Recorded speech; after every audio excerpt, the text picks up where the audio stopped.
Hello, this is Dr. Paul Cottrell, and I am doing a live stream on YouTube. It is February 24th. I also did a show this morning dealing with my analysis on the new discoveries from Dr. Shi in her publication. So please watch that. That will be also reposted on different channels. But thank you for joining this live stream. We're going to go over the news that has gone throughout the day. But before we do that, make sure you subscribe to my channels. I have 4 channels on YouTube. I have Brighteon, Bitchute, and Rumble. You can also follow me on X. I have 2 channels on X and on GETTR. And you can be a paid member to my Patreon channel and get my work that way too. Please help support my work by sharing the links, making sure you've subscribed to all the channels. All the links are in the description of this video. 327. And all my videos. And all my videos. So just click those links and subscribe to those channels. And help support the work by donating. You can donate on my website, the-studio-reykjavik.com. You can donate through Stripe, PayPal, or Buy Me a Coffee. And as I mentioned, you can be a paid member to my Patreon channel. It's through the donations and the people that purchase the products that allows me to make thousands of videos for free for you. All right? I don't put stuff behind a paywall, but there are different modalities or methods that people can do to help support my work. Please ask your social media to follow me every time I do a video on YouTube. YouTube reduces my subscribers every time. So please help support my work by asking your social media to follow me. So let me talk about a couple products before we start with the news. Please go to my store, the-studio-reykjavik.com, and get the Max 14 or the Max 35. This is the first pillar to help boost up your immune system. Take a teaspoon a day, swish it in your mouth, gargle about 20 seconds, 30 seconds, and swallow. It'll help to boost up your immune system. If you're not feeling well due to the cold season or some sort of allergy, then what you should be doing is taking a teaspoon or a tablespoon or 2 a day. So maintenance, teaspoon a day. If you're not feeling well, take a tablespoon or 2 a day. But you should be taking it every day. All right. It's part of the first pillar of a 4-pillar core health protocol that I have. The second pillar is C60. The third pillar is turmeric, ashwagandha, and lignans to bring down inflammation. That second pillar is to soak up free radicals. And that the fourth pillar is to boost up your energy levels and your metabolism by taking Boomer Boost. So please go to my store, get the Max 14 or Max 35, boost up your immune system. Take it every day. I've partnered up with Rainbow Herbals, and we've created these great deodorants. They're dual purpose, all right? And you can get it in citrus or peppermint, lavender, and tea tree. They're for males or females. It has no aluminum, and it has no baking soda. It's made from essential oils from the Himalayas. Very high quality ingredients. It's a dual purpose product. You use it as a deodorant, and it'll help to detoxify your body. Please go to my store, the-studio-reykjavik.com. Get a couple bars for your household. It's for males and females. It's a high quality deodorant. Please go to my store, the-studio-reykjavik.com. Get a couple bars for your household and help support my work and help support Rainbow Herbals. And lastly, I have 4 different soaps, structural nail silver soaps. I have 2 in the new packaging. You can get it lavender and peppermint, very high quality structural nail silver soaps. And in the older packaging, I have it in lemongrass and in charcoal tea tree. So get a couple bars for your household, help support my work, and get very high quality products such as the structural nail silver soaps. It's through you purchasing the products that will help to improve your health, but also to help support my work. It's a dual win. It's a dual win. It's a win-win. All right. And That way we can continue on with these types of conversations. I'm going to also open up X Spaces, but I haven't done that yet.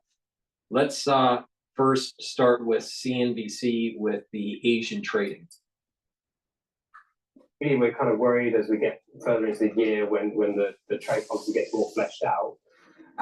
Korea, with its large bilateral surplus with the US, is likely to come into the crosshairs. And I think the most important thing that Korea can do is diplomacy.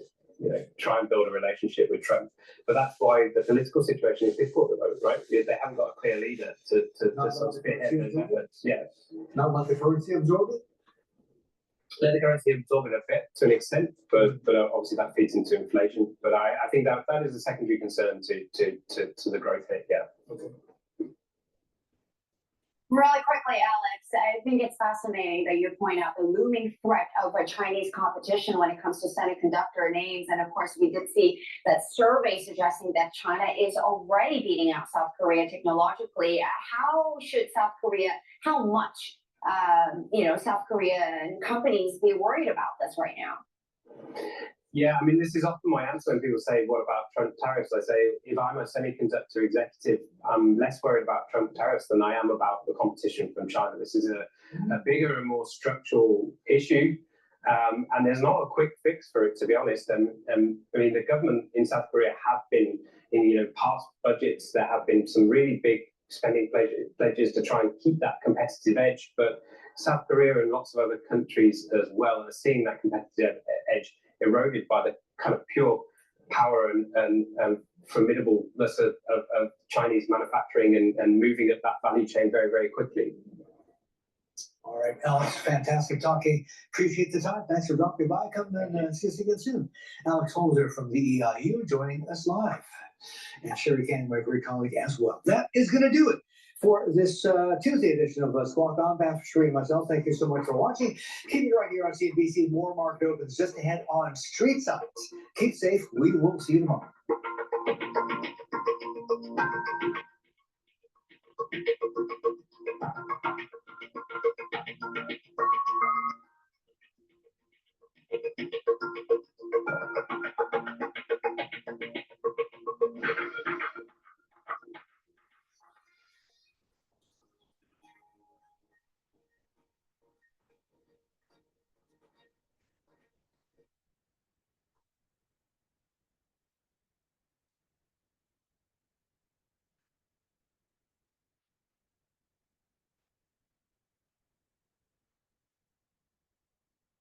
All right.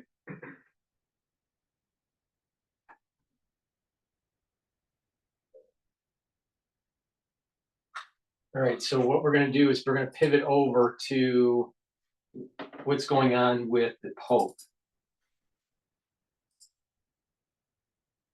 Edward Condon, editor of The Pillar, a source for Catholic news and analysis.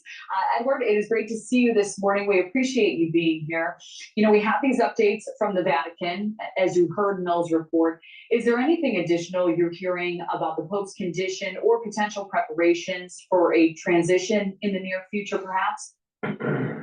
Well, nothing official in terms of his health that the Vatican has taken to saying there's no new crisis, and in that sense, no news is good news for the Pope's health, I suppose, though it's still in critical condition.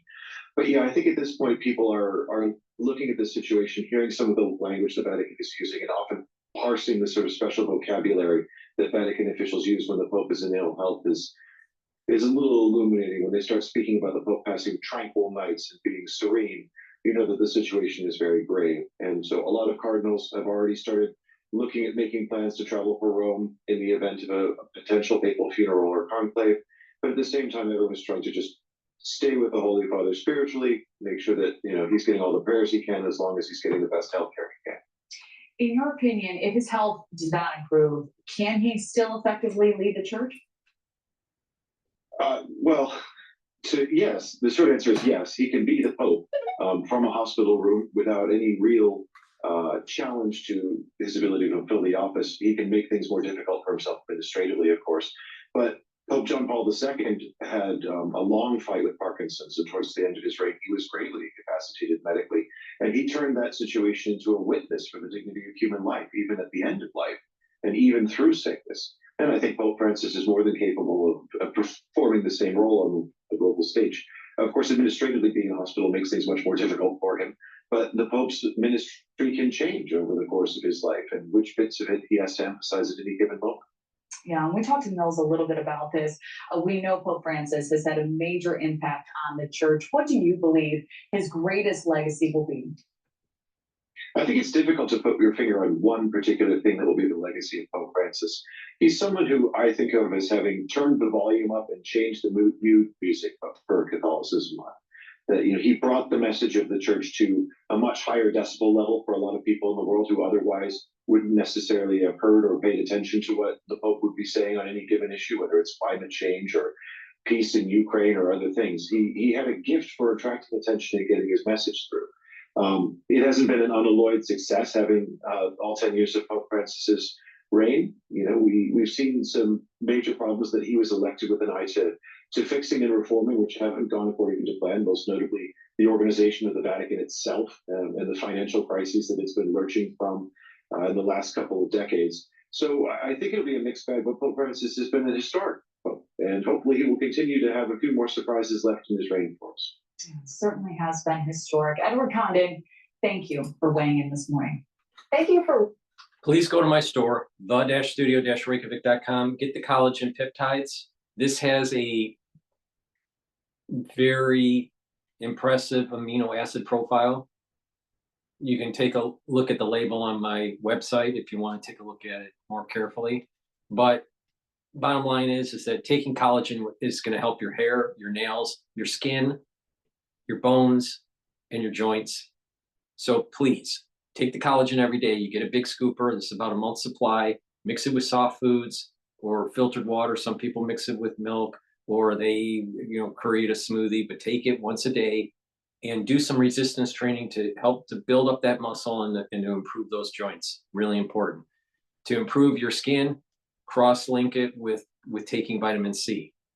By drinking filtered water and vitamin C and taking collagen, they'll cross-link and improve the dermal layer. So please go to my store, the-studio-reykjavik.com. Get the collagen, use discount 5 and you get $5 off. Taking a very good probiotic is really important for your health. All right. And so I have two different types of probiotics. I have the veggie cap version and I also have the powder version. I prefer taking the powder version because I take all these powders and these powders I mix in soft foods like hummus every day. So, like lignans and collagen and the gladiator barley and the boomer boost, right? So all these different powders are just easier to take, let's say in the morning or in the afternoon. But you can take the probiotic powder version, mix it with soft foods or with filtered water, or take the veggie cap version. It's up to you. But taking a good probiotic is really important to improve your gut health, improve you absorbing nutrients, bringing down inflammation, reducing the chances of mutations in the crypt, improving the mucosal lining and your immune system in your gut, improving your metabolism. It'll also help to improve the health of your liver because of the communication between your gut and your liver. You'll be able to sleep better with a good gut biome. You're going to have more mental acuity because of a good gut biome. You're reducing early onset of dementia and Alzheimer's with a good gut biome. So it's just overall health improves with a good gut biome. You'll also see that your skin, nails, and hair are improved in health with a good gut biome. So please go to my store, the-studio-reykjavik.com, and take these probiotics to improve your gut. All right, what I want to do is I want to go to live now. Speaker of the House, Mike Johnson, to lose any Republican votes on any type of budget framework that is put forth here. So it's going to really heat up in the next couple of days as we are almost in the month of March. Remember, March 14th is that government shutdown deadline. All right, I'm Andrew Pratt. Let's take our first commercial break of the hour. When we come back, we're still talking politics. We'll see All right, I want to shift over.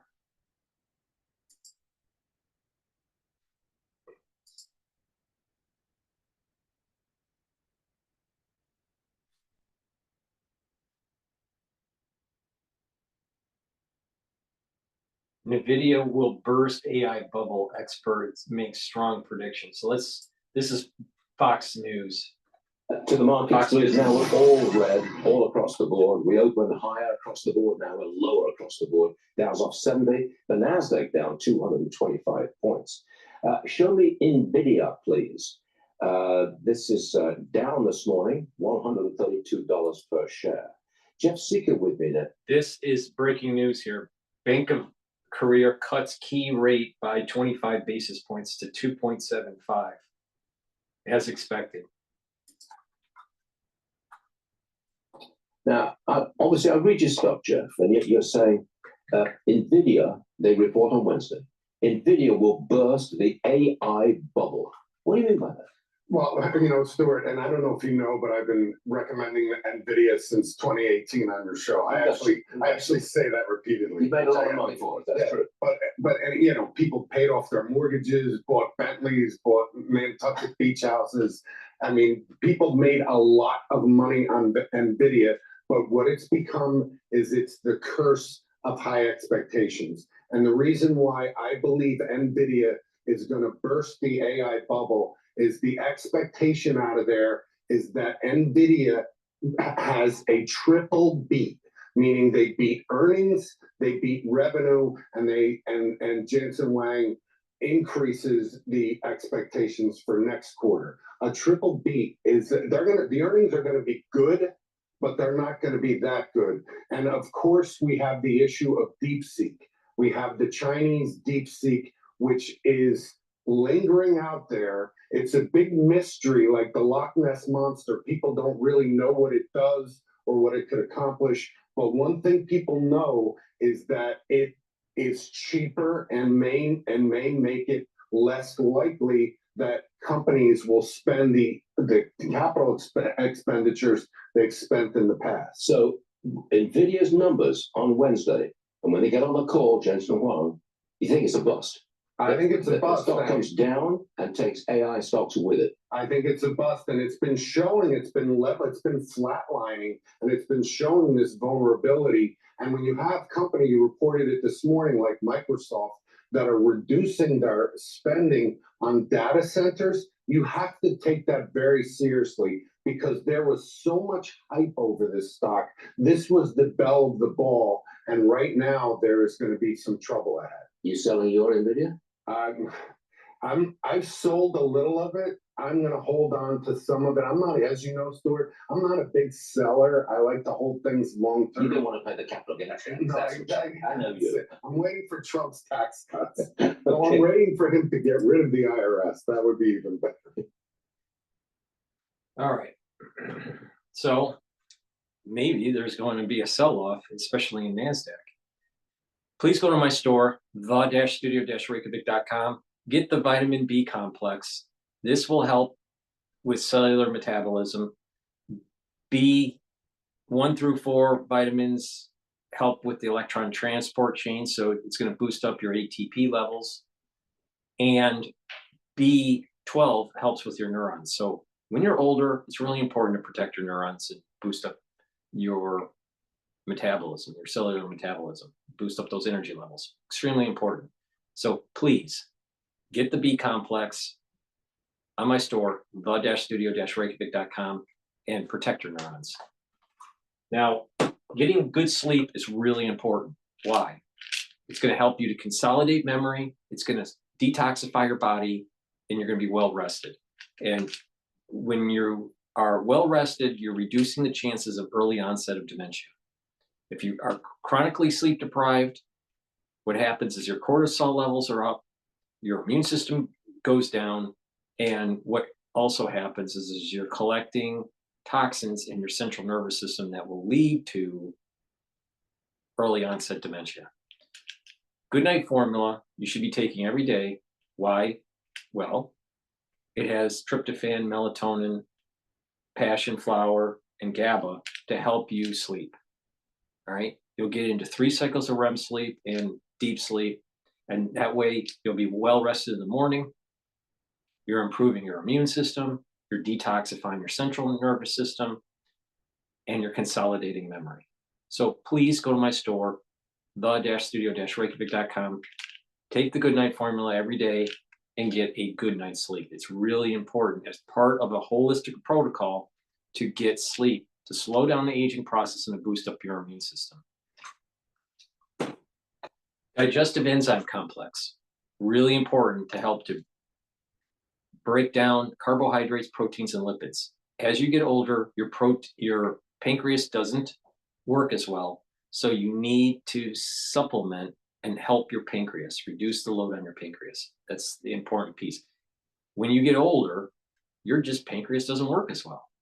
But also, if you're an athlete, you don't want to overload your pancreas, so taking a digestive enzyme complex to break up your pre or post-workout fueling will help. It'll help you digest and refuel your body after your workout and recover quicker. But for ones that aren't athletes, younger or older, but for just the ones that are just older, it's important to reduce the load on your pancreas. So please take the digestive enzyme complex and break up those carbohydrates, proteins, and lipids. Again, one of the enzymes that are in here is bromelain, and bromelain breaks up clots, so it's a dual purpose product. So please go to my store, the-studio-reykjavik.com, and get the digestive enzyme complex. Now, it's proteolytic. It'll break up glycoproteins too. Just saying. All right. With that, let's I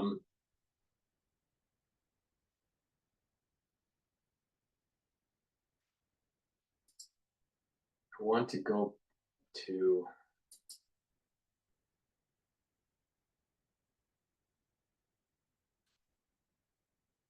this is in the Oval Office with Macron Thank you very and much. Trump. We very much appreciate the attention. Today's a big day, and that we had a G7. And President Macron was a very special man in my book. We were together, we did it together. And I think a lot of progress has been made. We've had some very good talks with Russia.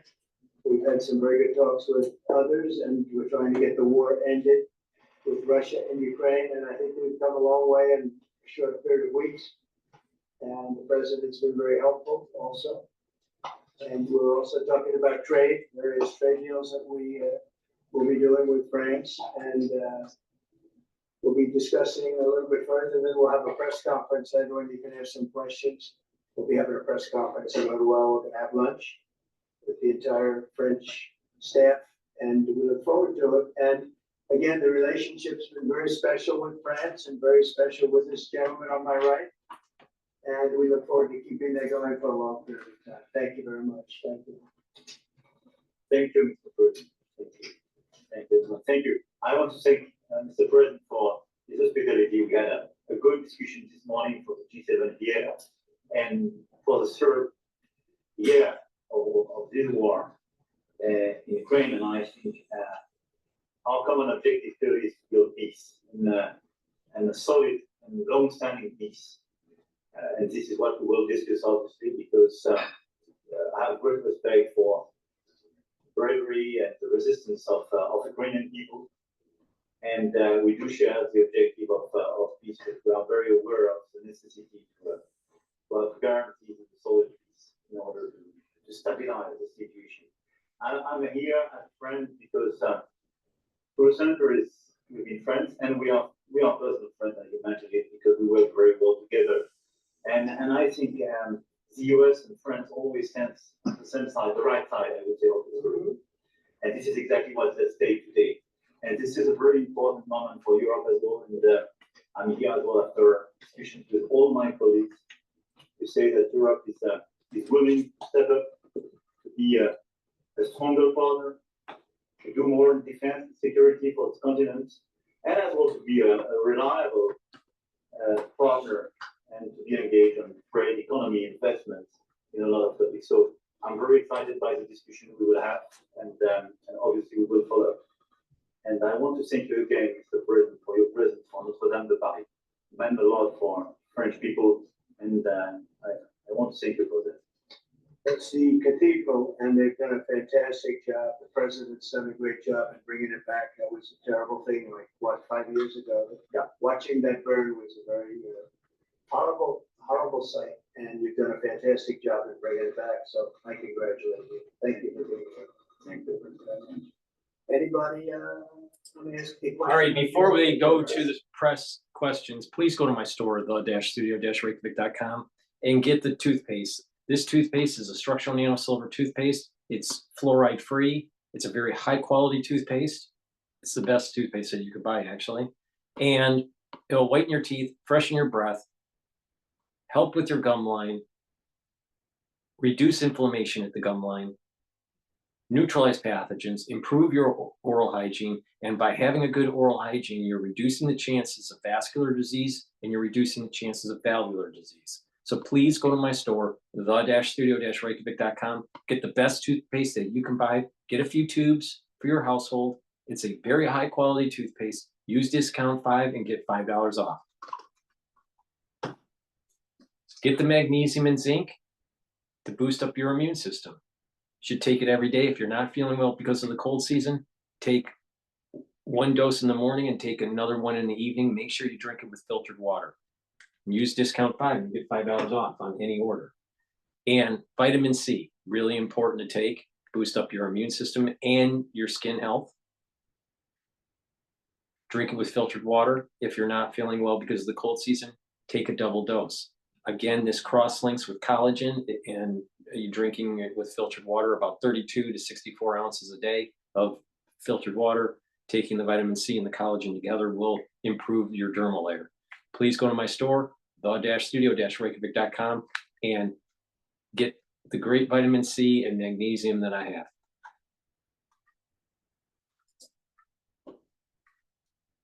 Further question. Thank you, Mr. President. It looks like we're getting very close. The deal is being worked on, and we're, I think, getting very close to getting an agreement. So we get our money back over a period of time. But it also gives us something where I think it's very beneficial to the economy, to them as a country.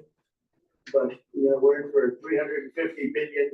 How we got there, I don't know. But that's a lot of money, a lot of money invested in. We had nothing to show for it. It was the Biden administration's fault. The Europeans are in for about $100 billion, and they do it as in the form of a loan. And the Europeans have been great on this issue. They understood it wasn't fair, and we were able to work something out. But with the Ukrainians, I think I can say that we're very close. Scott's around here someplace. And I think we can say that we're very close. I think we're very close. Do you have something to say about that, Scott? We are very close. Good. 1 yard line. All right. Mr. President. What? Would a middle deal include a security guarantee for Ukraine? Well, it'll be, Europe is going to make sure that nothing happens. I don't think it's going to be much of a problem. I think once we settle, there's going to be no more war in Ukraine. You're not going to have it. It's not going to be a very big problem. That's going to be the least of it. Mr. President, we're hearing from some Greek media reporting that the U.S. has agreed to shut down a military base in Greece that's been a logistical hub for NATO. That who shut down? That the U.S. has agreed to shut it down at the request of Turkey and Russia. Is that all true? Mark, do you have anything to say about that? Please. Mr. President, Is it a no? It's a no, sir.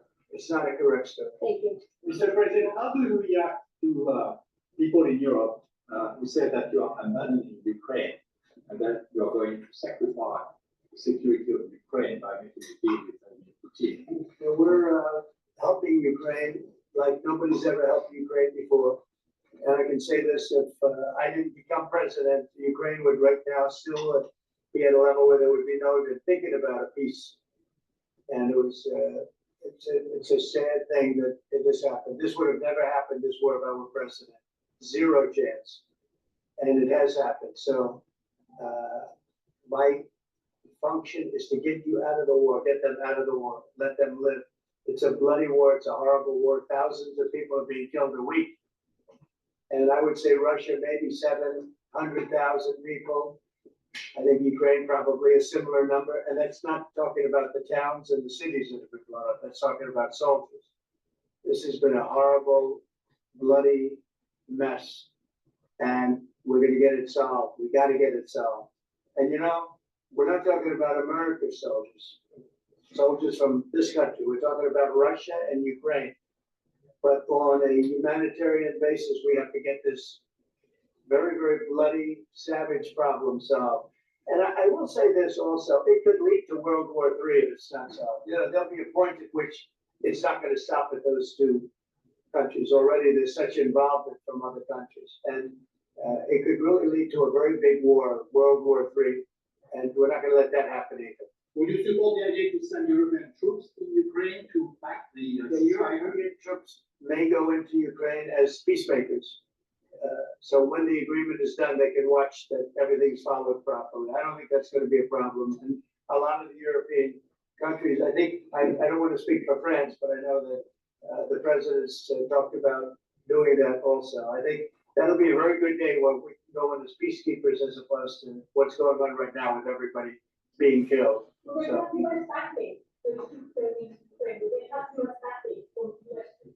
Well, we're going to have a backing of some kind, and obviously the European countries are going to be involved. And I don't think you're going to need much backing. I think that's not going to be a problem. Once an agreement is signed, Russia's going to get back to its business, and Ukraine and Europe are going to get back to their business. I don't think it's going to be a problem. Talk about those. What? I will be meeting with President Zelensky. In fact, he may come in this week or next week to sign the agreement, and which would be nice. I'd love to meet him. We'd meet at the Oval Office. So the agreement's being worked on now. They're very close to a final deal. It will be a deal with rare earths and various other things, and he would like to come, and I understand it, here to sign it, and that would be great with me. I think they did have to get it approved by their council or whoever might approve it, but I'm sure that will happen. With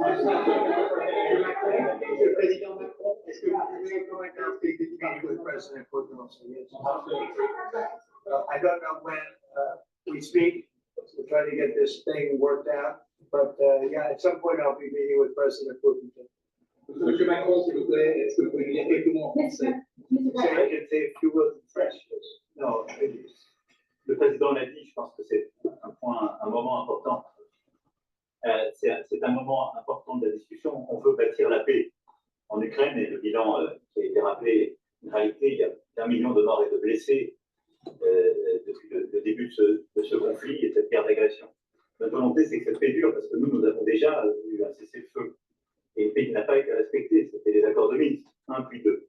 Et donc le corps de cette discussion, c'est de s'assurer d'abord qu'il y ait un cessez-le-feu, ensuite que les Ukrainiens soient impliqués. Je pense que ce que je viens de dire à l'instant, le président Trump est très important, c'est-à-dire qu'il va rencontrer rapidement le président Zelensky pour signer cet accord sur les minerais critiques et les terres rares, et que c'est aussi un moyen d'avoir une implication américaine forte. Les Européens sont prêts à prendre leur charge sous des formes diverses, de soutien à l'armée ukrainienne, de présence, y compris pour s'assurer que la paix soit durable. Et l'implication dans la durée des États-Unis d'Amérique à travers cet accord est une bonne chose. Et donc, tout est encore à construire. Et je ne veux pas présenter les discussions. Mais nous partageons les mêmes objectifs. Et ce qu'on a discuté ce matin, pendant 1 heure après la visioconférence ensemble, est-ce qu'on va continuer de travailler, et ce sont pour moi des bonnes avancées. Et l'annonce. This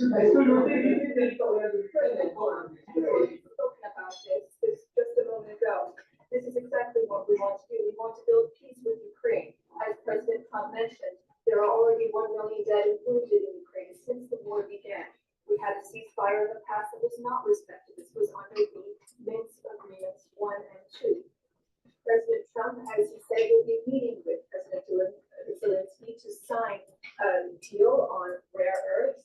And we are pleased to see this very strong American involvement. Europe, of course, also stands ready to support Ukraine in various ways, supporting its military.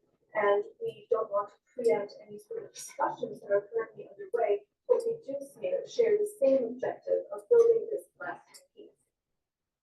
I just want to tell you a little story. So we were at the Eiffel Tower having dinner with your wonderful wife and with my wonderful wife, and we came out and he started speaking the French deal. And we didn't have an interpreter, and he was going on and on and on, and I was just nodding, yes, yes, yes. And he really sold me out, because I got back the next day and I read the papers. I said, that's not what we said. He's a smart customer, I will tell you that. You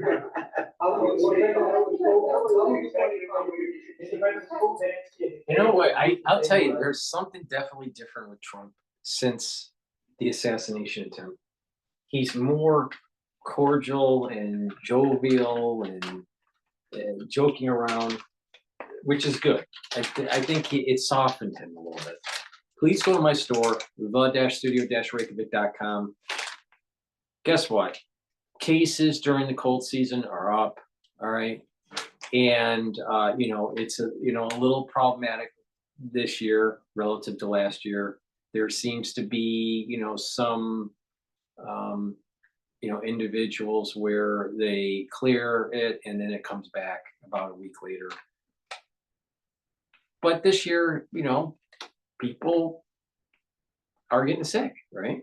So during the cold season and during the allergy season, you may get an irritation in your throat and you want to mitigate it right away.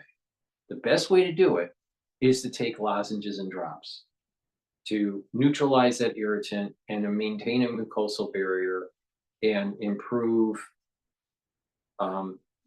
your immune system. I have lozenges and drops that do that.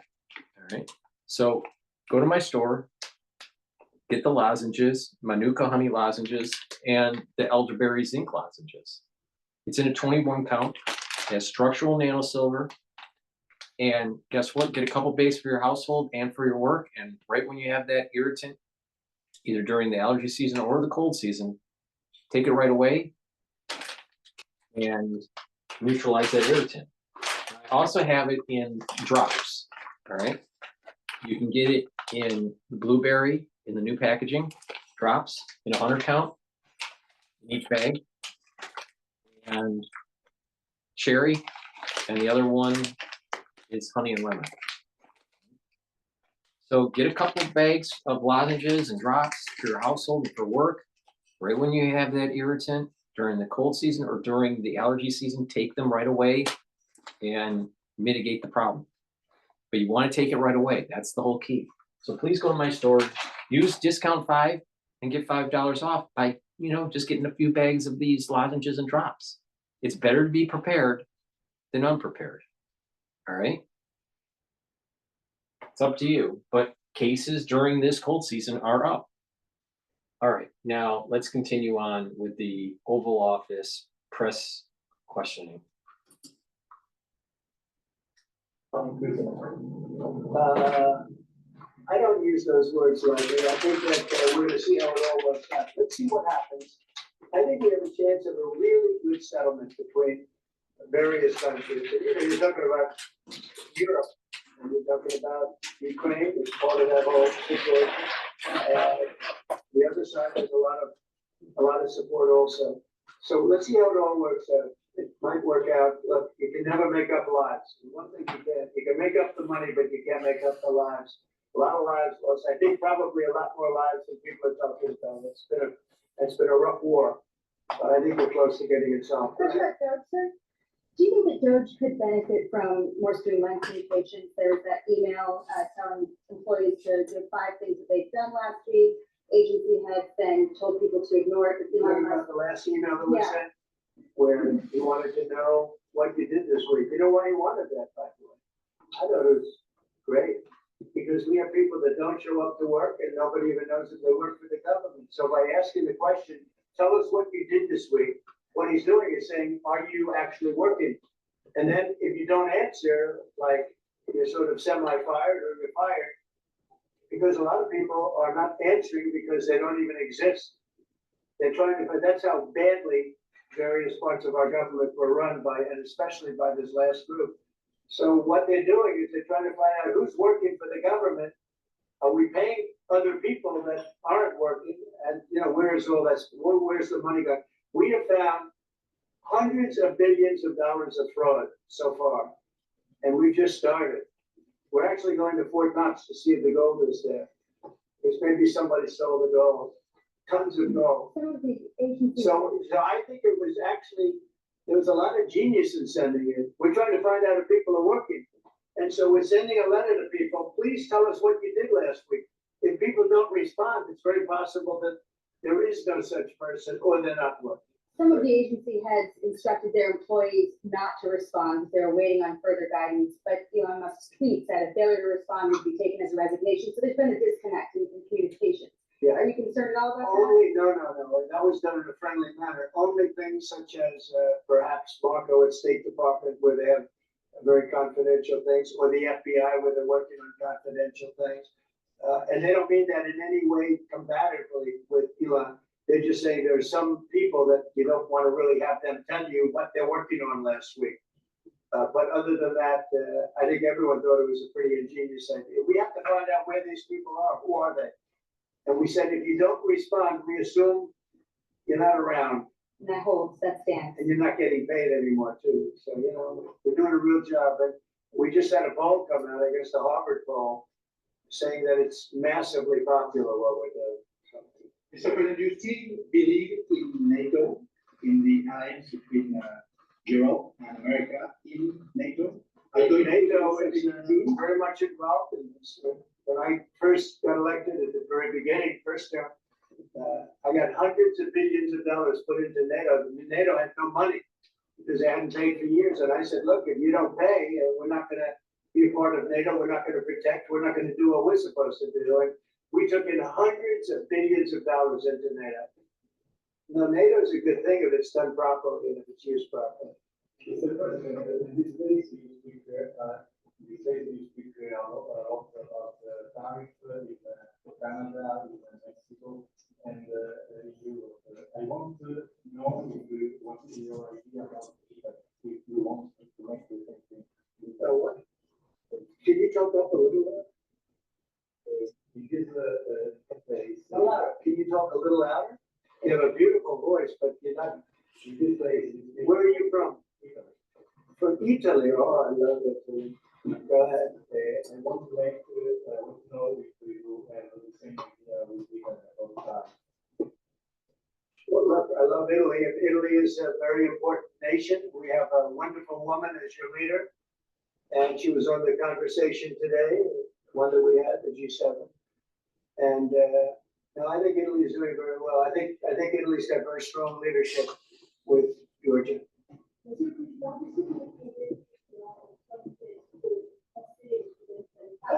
Any other questions on here? Yes, ma'am. Can you clarify what you meant in your truth today on the major economic development transactions between Russia and Russia? With respect to what, Russia? I mean, it's all like major economic development transactions between the United States and Russia. Yeah, we're trying to do some economic development deals. They have a lot of things that we want, and we'll see. I mean, I don't know if that will come to fruition, but see, he's already setting in motion what I was saying with this whole treaty, with the ramp down of the war and a potential trade agreement between the United States and Russia. And he's setting it up in motion right here.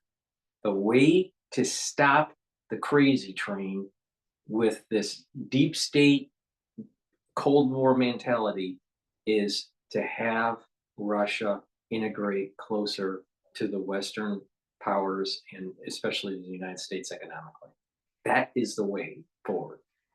Please go to my store, the-studio-reykjavik.com. Get the olive leaf extract. This is a dual purpose product. It's going to help your immune system and your cardiovascular system. How? Brings down inflammation and helps to bring down your LDL levels and increase your HDL levels. This is a very powerful supplement. Take it every day to improve your immune system and your cardiovascular system. Please go to my store, the-studio-reykjavik.com. Use discount 5 and you get $5 off. You know, they have massive rare earth. It's a very large, it's actually the largest in terms of land. It's by far the largest country. And they have very valuable things that we could use, and we have things that they could use, and it would be very good if we could do that. I think it would be a very good thing for world peace and lasting peace. Well, I mean, our first, by far, our first thing that we want to do, the first element of the overall transaction is ending the war. But if, just as we're doing with Ukraine, if we could do some economic development in terms of Russia and getting things that we want, something like that would be possible, yes. In the US. Yes, go ahead, please. Can you explain the rationale of how the US voted against the UN resolutions that Ukraine proposed and also the US? I would rather not explain it now, but it's sort of self-evident, I think. Mr. President, what about increasing the tariffs on products from the European Union? Is that still something for today? Well, it's not increasing, it's reciprocal. So whatever they charge us, we're charging them. So it's not a question of increasing. If they charge us 20%, we charge them 20%. If they charge us 30 or 40%, then we do that too. So that would be on European Union, but that really would be with respect to everyone. It's reciprocity. So reciprocal, whatever they charge us, we charge them. Nobody has a problem. Even you, I see you don't have a problem anymore, right? Mr. President, are you thinking of going to Moscow soon, maybe in May for the 9th of May for the I mean, not soon, but I would be certainly, if this all gets settled out, which I think it will, sure, I would go there. On the 9th And you'd come here. on the 9th of May on the Red Square? I don't know, 9th of May, no, I think that's pretty soon. But no, at the appropriate time, I would go to Moscow. Monsieur le Président, est-ce que l'emploi de toute française I think the work comme is président soon. Within weeks. Yeah, I think so, right? Whatever you think so. I'd like to ask, I think we could end it within weeks, if we're smart. If we're not smart, it'll keep going and we'll keep losing young, beautiful people that shouldn't be dying. And we don't want that. And remember what I said, this could escalate into a third world war. And we don't want that either. Mr. President, your honorary Steve Witkoff suggested a temporary ceasefire in the conflict, but the Russian government has denied that out of hand. You worry that they're not doing it. No, I think they, at some point will agree to that. I think they probably wanted to. And I think once you have a ceasefire, it's going to end because they're not going from a ceasefire back to war. I think people have had their full. I'm just glad I was able to help because there was no communication with Russia until I came along. Biden didn't communicate. He couldn't communicate with his own child. So Biden didn't communicate. He couldn't. It was terrible. He hadn't spoken to Putin in 3 years. You're trying to end the war. People are being killed. Every week, thousands of people are being killed. Soldiers, in this case, mostly. Also towns, as missiles go in and back and forth. No, it's a shame. This should have never happened. This is a very sad, this is going to go down in the history books. This is a very sad moment because that should have been stopped. That should have never started. And if it did start, it should have stopped the first week, not 3 years later. Okay?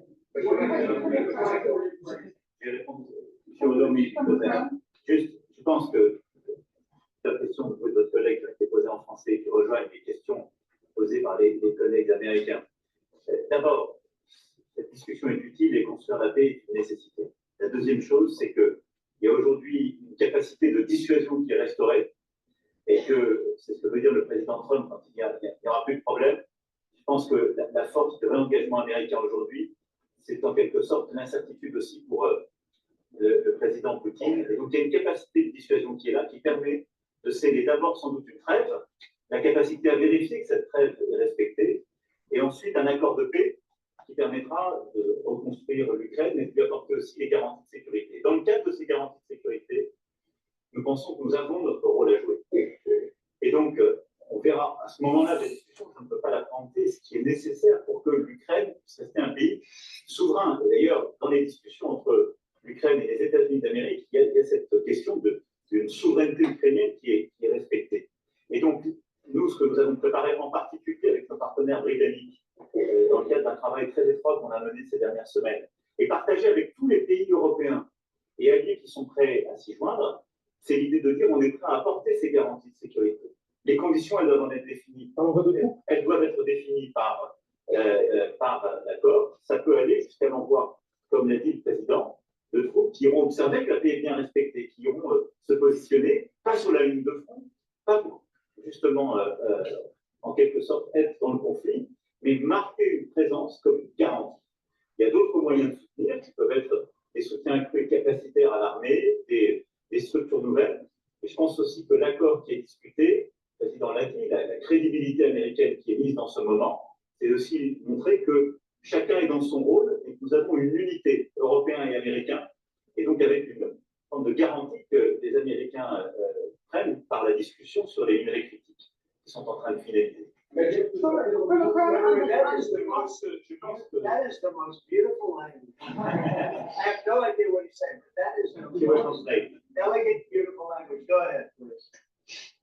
This is a question that was asked by several. What we need to do is make sure that we are building peace. We have deterrence capabilities that have been restored. As President Trump said, there won't be any more problems. We've seen the U.S. re-engagement and the message that that sends to Mr. Putin.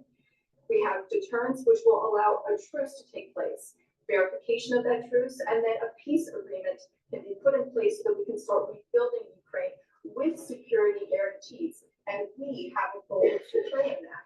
Again, I'm not preempting any discussions, but we've spoken about Ukraine's sovereignty, and that has been a subject of discussion between the U.S. and Ukraine. We have also been working closely with our British partners this week. We've shared this information with other European countries, and we are ready and willing to provide those security guarantees, which could perhaps include troops, but they would be there to maintain peace. They would not be along the front lines. They would not be part of any conflict. They would be there to ensure that the peace is respected. Our assistance may include other capacity building, perhaps for the military. We see U.S. credibility here. We each have our role to play, but we will be done in a united fashion. You give up the part of this territory? Well, we're going to see. It's a negotiation that's just starting, and they've been fighting. And, there's been a lot of land that's been taken, so we'll have to see how that works out as part of the negotiation. I will say there was great unity in that room today, via Skype or whatever, but there was great, tremendous unity today in that room with the other countries. Back, take it back, what they lost in the past years. That's not an easy thing to do, right? It's not easy. You're just asking whether or not you can take back the land that they lost. And I say that, yeah, perhaps some of it, yeah, I hope so. But that's not an easy thing to do. Macron on the program. It's going to be something we're talking about. Will you convince Putin to accept European troops as peacekeepers? Yeah, he will accept that. He will accept I've asked him that question. You talked to him? I've asked him that question. Is France going to lift the block on the Because he said, look, if we do this deal, he's not looking for more war. He doesn't mind, but I've specifically asked him that question. He has no problem with it. Is France going to lift the block on the 300 billion in frozen Russian assets in Belgium? France has opposed unfreezing it to pay Ukraine and compensate the U.S. for its support. Is France going to lift its opposition to that? This is what, I mean, we speak about frozen assets. We already used them to back precisely the loans negotiated at the G7. And it's part of the sanctions. So it will depend on the follow-up of the discussions. But clearly, with respect to international law, it's just frozen assets now. You can take the proceeds of the frozen assets, but you cannot take the assets themselves because it's not respecting international law, and we want to respect them. How is one different than the other? You can take the proceeds from it, how can you not? Because it's very different. You keep the assets, you take the proceeds because they are paralyzed in a certain way. You take the proceeds during the wartime, but you keep the assets, and it's part of the negotiation at the end of the war. Because, I mean, this war costed all of us a lot of money. And this is the responsibility of Russia because the aggressor is Russia. So at the end of the day, this frozen asset should be part of the negotiation. All in all. Will France support the U.S. being compensated? I support the idea of Ukraine first being compensated because they are the ones who lose a lot of their fellow citizens and they're being destroyed by this attack. Second, all of those who paid for to be compensated, but not by Ukraine, by Russia, because they were the ones to aggress. Again, just so you understand, Europe is loaning the money to Ukraine. They get their money back.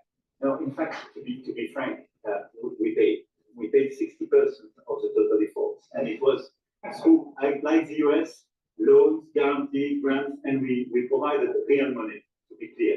We have 230 billion frozen assets in Europe, Russian assets, but this is not as a collateral of a loan, because this is not our belonging. So they are frozen. If at the end of the day, in the negotiation we will have with Russia, they're ready to give it to us, super. It will be loan at the end of the day, and Russia will have paid for that. If you believe that, it's okay with me. If they get their money back, we don't, and now we do. But you know, that's only fair. You're literally seeing in real time the difference in perspective of how to get paid back with this whole war effort. Please go to my store, the-studio-reykjavik.com. Get the NAC. NAC is something that I've added to my stack. Why? Many people in the whole anti-aging, health, and wellness world found many benefits from stacking with NAC with their protocol. NAC boosts up their glutathione levels. That's going to soak up more free radicals. In addition, it helps to calm the nervous system, reduce anxiety. So that's going to bring down cortisol levels and help with your immune system and allow you to sleep better. But also it helps to detoxify your liver and your kidney. So please go to my store, the-studio-reykjavik.com.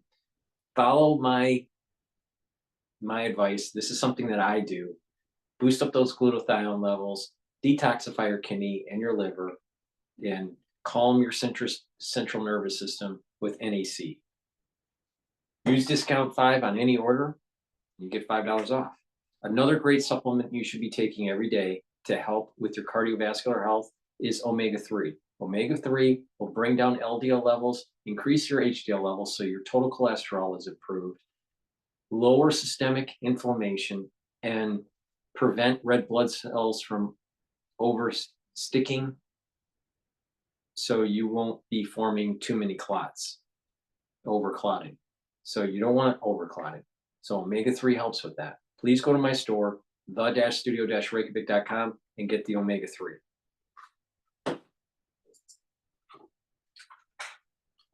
We're negotiating everything, and everything's on the table, and we'll see if we can get some land back, and we'll see about a lot of different things. And we're going to be making a little speech and say a few words. And a little while, we're going to have another meeting, a luncheon meeting, and we'll see you in about 2 hours. Okay? Thank you very much, everybody. Okay.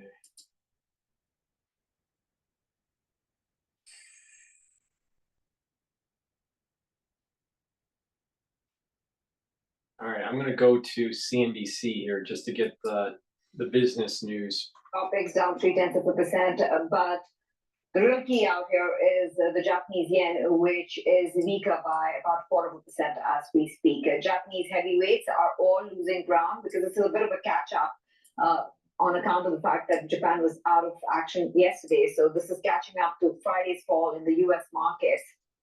And also Trump's tariff risks and all of that's playing out on the macro front. So fast retailing, which is the most heavy weighted stock on the index, is down 3%. You have Advantis, which is down about 4%, and SoftBank Group is down in excess of 3%. Checking on Japan's trading houses, after Warren Buffett said Berkshire Hathaway will likely continue to raise its stake. That's a major endorsement coming in from the investing legend. Warren Buffett stating in his letter to shareholders that the trading houses had all agreed to moderately relax the investment limits that cap ownership of the houses below a 10% threshold. Shares. I'm going to shift over to live now from Fox. They published a segment about Wall Street reacts to Apple's $500 billion investment. Some big news on Wall Street and also in the tech industry as Apple announced on Monday a $500 billion investment into the United States facilities over the next 4 years. A post right now here on Live Now from Fox from the White House, also from Tim Cook, saying, as a proud American company, we are thrilled to continue to make significant investments in the U.S. Today, we are announcing a $500 billion commitment to support American innovation, advanced manufacturing, and high-tech job creation. So very interesting in terms of this big announcement. Let's dive into what it means for Apple, what it means for the stock market, the U.S. economy. We're going to be joined right now by senior market writer for Barron's, Paul LaMonica. Paul, thank you so much for joining us here on Live Now from Fox. And obviously, this is a big deal for Apple to invest this amount of money, and it had a reflection on the market. What did we see today when Apple made this announcement? Yeah, we had a nice day for the markets, a bit of a rebound after Friday's sell-off, at least with the Dow. Apple was higher, and I think that investors are taking some comfort from the fact that Apple, the world's most valuable company, is investing more in the United States. Now, the question I think that still remains is how much of these investments are truly going to be new investments, since Apple has been, making a commitment to U.S. facilities pretty much going back to the first Trump administration, making a big announcement, promising more jobs in Austin, Texas, way back in 2018. So I think in some respects, this is just a continuation of what Apple has already been doing. And clearly, no one wants to be on the wrong side of President Trump's tariffs right now. And Tim Cook is savvy enough to know that, having some more investments in the United States is probably politically smart for Apple as well. And we've seen some tech executives cozy up next to him, reestablish some of those relationships. And you mentioned the tariffs there announced against China in a 10% fashion. How much do you think that impacted that? You said it was this along the trend, but how much did the tariffs have an impact on this investment, this announcement? Yeah, I think that the timing of it clearly is probably related to the fact that tariffs are first and foremost on the president's mind right now. And, clearly Apple and many other companies, not just American companies, but major chip manufacturers like Taiwan Semiconductor, they all want to do everything they can to avoid as much of the tariffs as possible, since that does eat into profits. And, I think these companies, all things being equal, would like to sustain their very high profit margins and not have to look for reasons to cut costs, which often, requires lower amounts of jobs in order to boost their profits and keep shareholders happy. Yeah, that is a very good point. And of course, looking at this not necessarily in a vacuum, but with all the context, you can certainly weigh those factors. I want to ask you, because this is a $500 billion investment by Apple. You mentioned some of the different facilities in Arizona and Texas, but also is the creation of 20,000 jobs, some high-skilled manufacturing jobs. When the markets look at some of these investments, both in facilities, but also in people, how much does that weigh? How does the market react in that way? Yeah, I think the market likes, of course, to see Apple making any sort of announcements that furthers the narrative that they are an innovative company. And let's be honest, I think that is a big problem for Apple right now, in that what is the next really new thing? Is it going to be the AI enhancements to Apple's software and services that will drive people to upgrade their phones? Because we have, we're on the iPhone 16 now, and for many people the newest phones aren't really all that dramatically different than prior models. And I think that's why a lot of times people are waiting longer to upgrade. They're not upgrading as often as they used to, and that eats into sales for Apple, because Apple is predominantly a company that a lot of people are not upgrading is because it's too costly. These phones with these high features are just too costly for people to continually upgrade. They price themselves out of the market. And all of the services that are part of that ecosystem. That is a very good point. You also mentioned a term I wanted to bring up, artificial intelligence, because we saw the announcement at the Oval Office about Stargate with different companies, not necessarily Apple, but the tech industry continues to invest in the United States in such a big way. When you look at it in that terms, how much does an AI influence on Apple's decision as well? I think AI clearly is a major influence because that has been one of the problems for the company and the stock over the past year or so. Apple has obviously done quite well. No one's going to be by poverty for Apple shareholders and Apple executives. But that being said, they have lagged the performance of some of the other AI darlings, NVIDIA in the chip sector, and that's a company that reports earnings after the closing bell Wednesday. Wall Street will be watching that extremely closely. You know, and companies like Microsoft, which has their partnership with Sam Altman's OpenAI, there are a lot of companies right now that might have a bit of a technological edge over Apple, and Apple is playing catch up in some respects in that in that regard. Yeah, and there's, of course, we've talked about that time again with different reporters when you're talking about Apple, such a big name, such a big brand, such a big influence on the industry. Maybe being behind isn't the worst thing for them. And I feel like we're on the same wavelength because you mentioned NVIDIA and what's going to happen on Wednesday. Give me a preview of what's to come because they have been a rocket ship for this tech industry for AI. What do we expect midweek?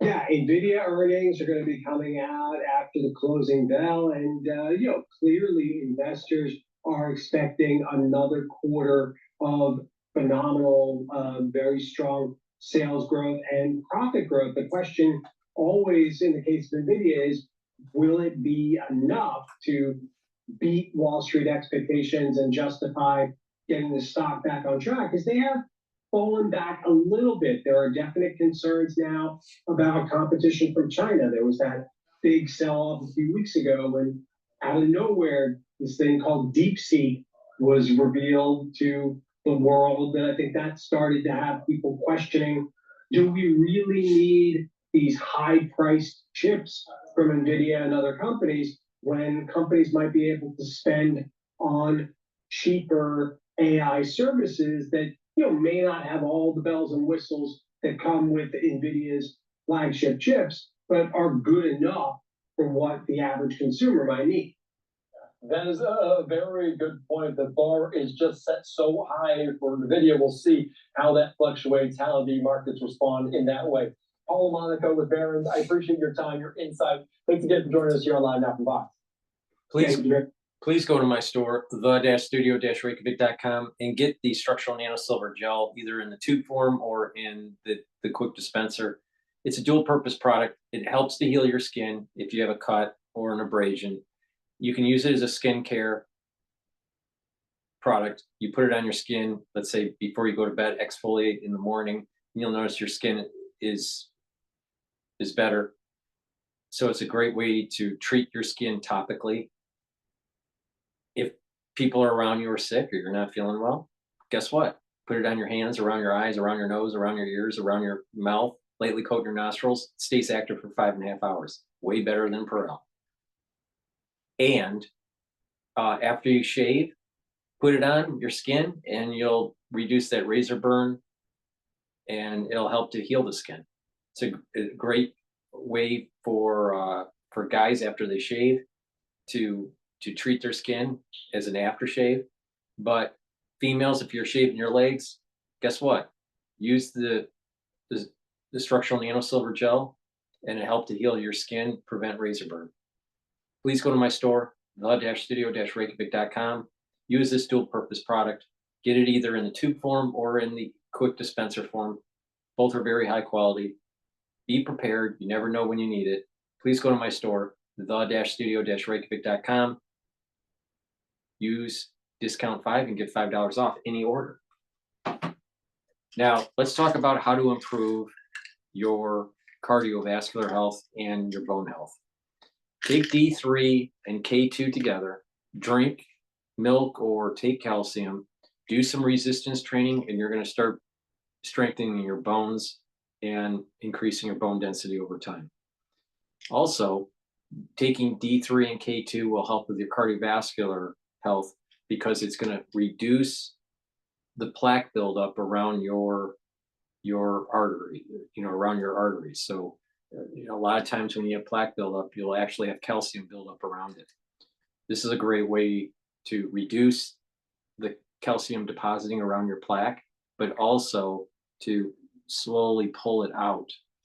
So it's helping reduce the plaque formation. I have a longevity box called the Longevity Cardiovascular Box. It has a whole bunch of supplements to actually improve your cardiovascular health, reduce the chances of further plaque formation, and over time shrink the actual blockage. All right.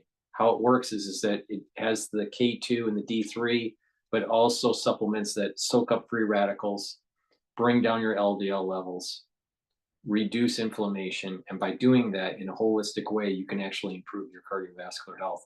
So please go to my store, the-studio-reykjavik.com, and get the vitamin K2 and D3, help with your bones, help with your cardiovascular health, but also vitamin D3 helps to have cells go into apoptosis if they've been infected, so they can die off.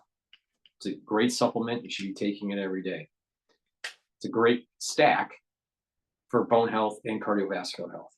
So please go to my store, the-studio-reykjavik.com. Use discount 5. Follow my protocol. It works. You'll get healthy. Now, it's a holistic approach. It's not just about taking supplements. It's also about proper diet, proper exercise, proper sleep. You got to do some balancing exercises, some stretching, some resistance training, and some cardio. Mindfulness or prayer helps them. And you got to learn new things to get that neuroplasticity going. So please go to my store, get the products, and follow this holistic approach, and you're going to get healthy. You're going to slow down the aging process. You're going to boost up your immune system. You're going to improve your endocrine system, and your overall health is going to improve, and you're going to have more longevity and more vitality. Please go to my store, the-studio-reykjavik.com. Now, the bottom line is my protocol works. You just got to follow it. All right.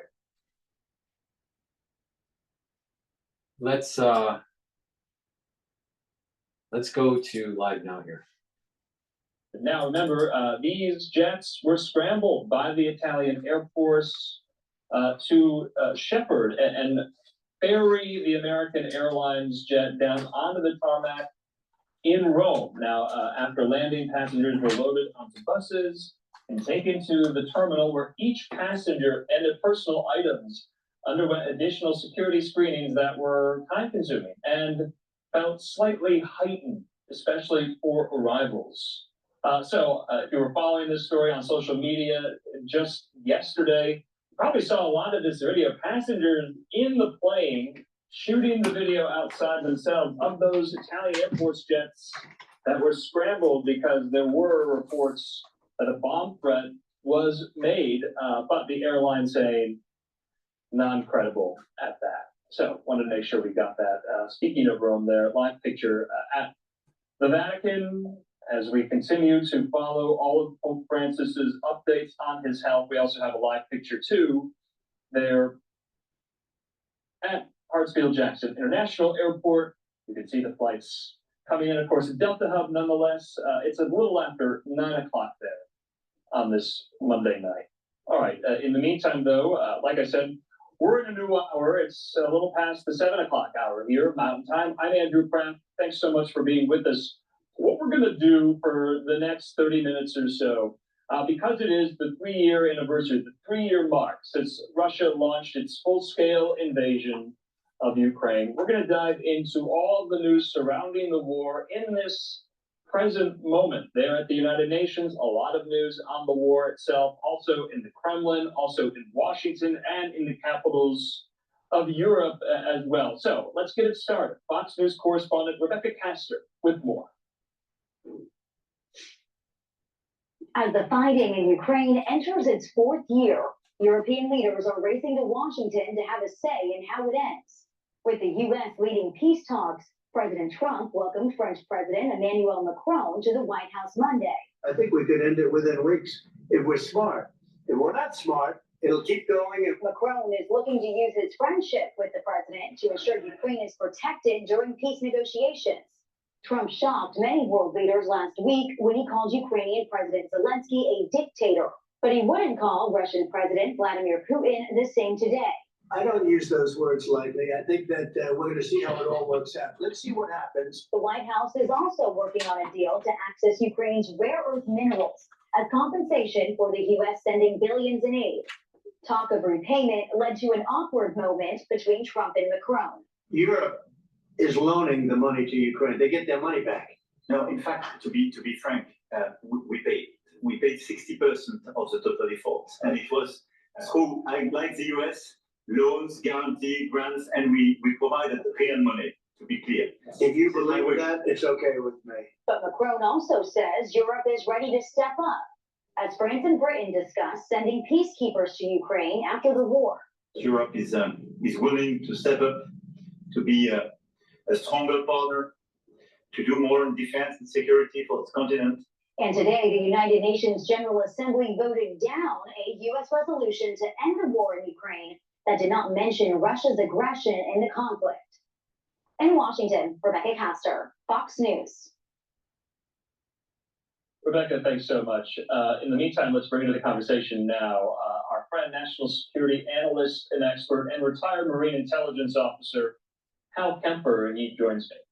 And Hal, before we get into our conversation, and there's a lot to get to, it's kind of head spinning to even know where to start here. But point of personal privilege, you have almost every day for these 3 years been providing such great insight, analysis, and expertise on literally the day-to-day developments on the battlefield in this war that I can't even believe is still ongoing. The 3-year mark today since the invasion started.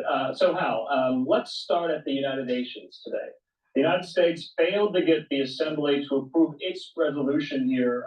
Our resolution apparently had no mention of the fact that Russia was the aggressor and that they started this war. They were the main provocateur here. Are you concerned that the United States at a world body like the UN is ceding the moral ground when, for example, Vladimir Putin hasn't really put much on the table as far as concessions are concerned in these very nascent talks? Andrew, it's interesting. It's not I'm concerned that in the public space, so to speak, that it does look like President Trump has aligned himself with the same talking points that Vladimir Putin's been putting out for years. It is the Russian talking points. Mike Waltz was recently interviewed, and he had a tough time trying to explain what concessions, what was different, if you will, from what the U.S. was saying now, as opposed to what Putin was putting out there, and certainly to try and find any concessions that the Russians are making. So, and it's not so much my concern; it's a concern that is really being said by the leaders in Europe. You know, if you listen to the incoming chancellor of Germany, it looks like he's forming a coalition right now. His party won. It's going to be a center-right party. He had extremely strong language about the U.S., talking about Germany and Europe needs to go its own way, that they need to separate themselves from dependence with the United States. I mean, it was some of the strongest language, certainly from Germany, the strongest I've heard since World War II.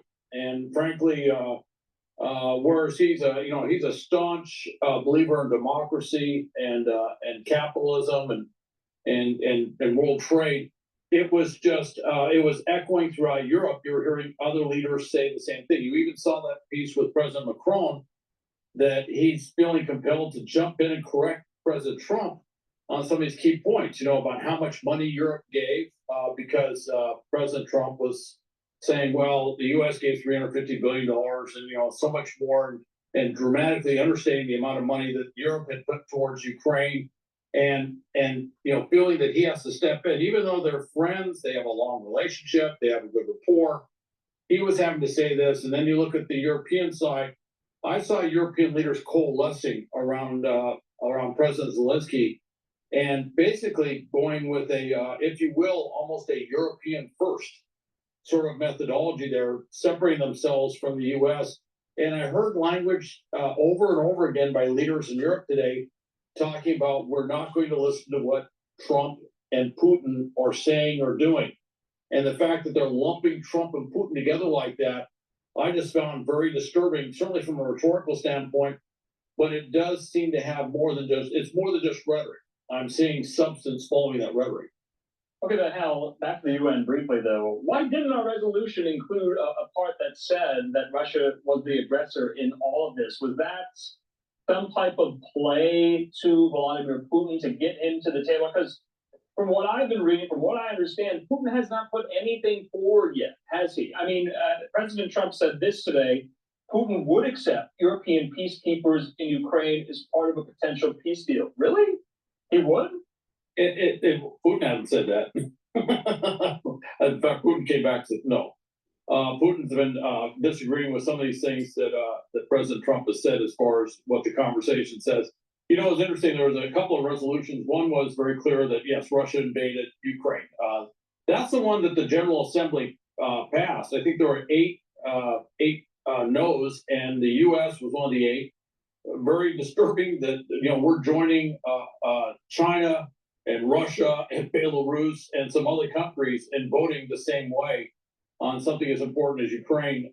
That's really got the world's attention. And of course, a UN resolution doesn't really have any weight. It's more of a symbolic thing overall. But it did, the UN is saying, hey, look, Russia invaded. And, I would point out, though, that after President Trump had talked about, basically saying, blaming Ukraine or blaming President Zelensky for the invasion, that he finally did in an interview turn around and say, okay, well, yeah, Russia did invade. And but it's just the way that this is rolling out. It's causing great discomfort. It's causing great discomfort with our European allies. It's causing great discomfort with our allies across the world. We're hearing stuff coming from the Far East, where various leaders are very concerned because they're looking at the U.S. as the backstop should there be a war with China. And so countries like, South Korea, Japan, the Philippines are all unnerved. Markets are all obviously very unnerved if you look at how market performance is going. So, yeah, there's a lot going on out there. And if it is a grand plan, if you will, if it is a grand negotiation scheme to lull Putin into a sense of comfort by not using terms that make him uncomfortable, and this has been talked about a lot, that they're basically, we're taking away the language that he would object to. We're trying to break down the barriers. We'll bring him to the table to make some sort of a peace deal or some sort of armistice deal, or at least a ceasefire deal, if you will, with the Ukrainians.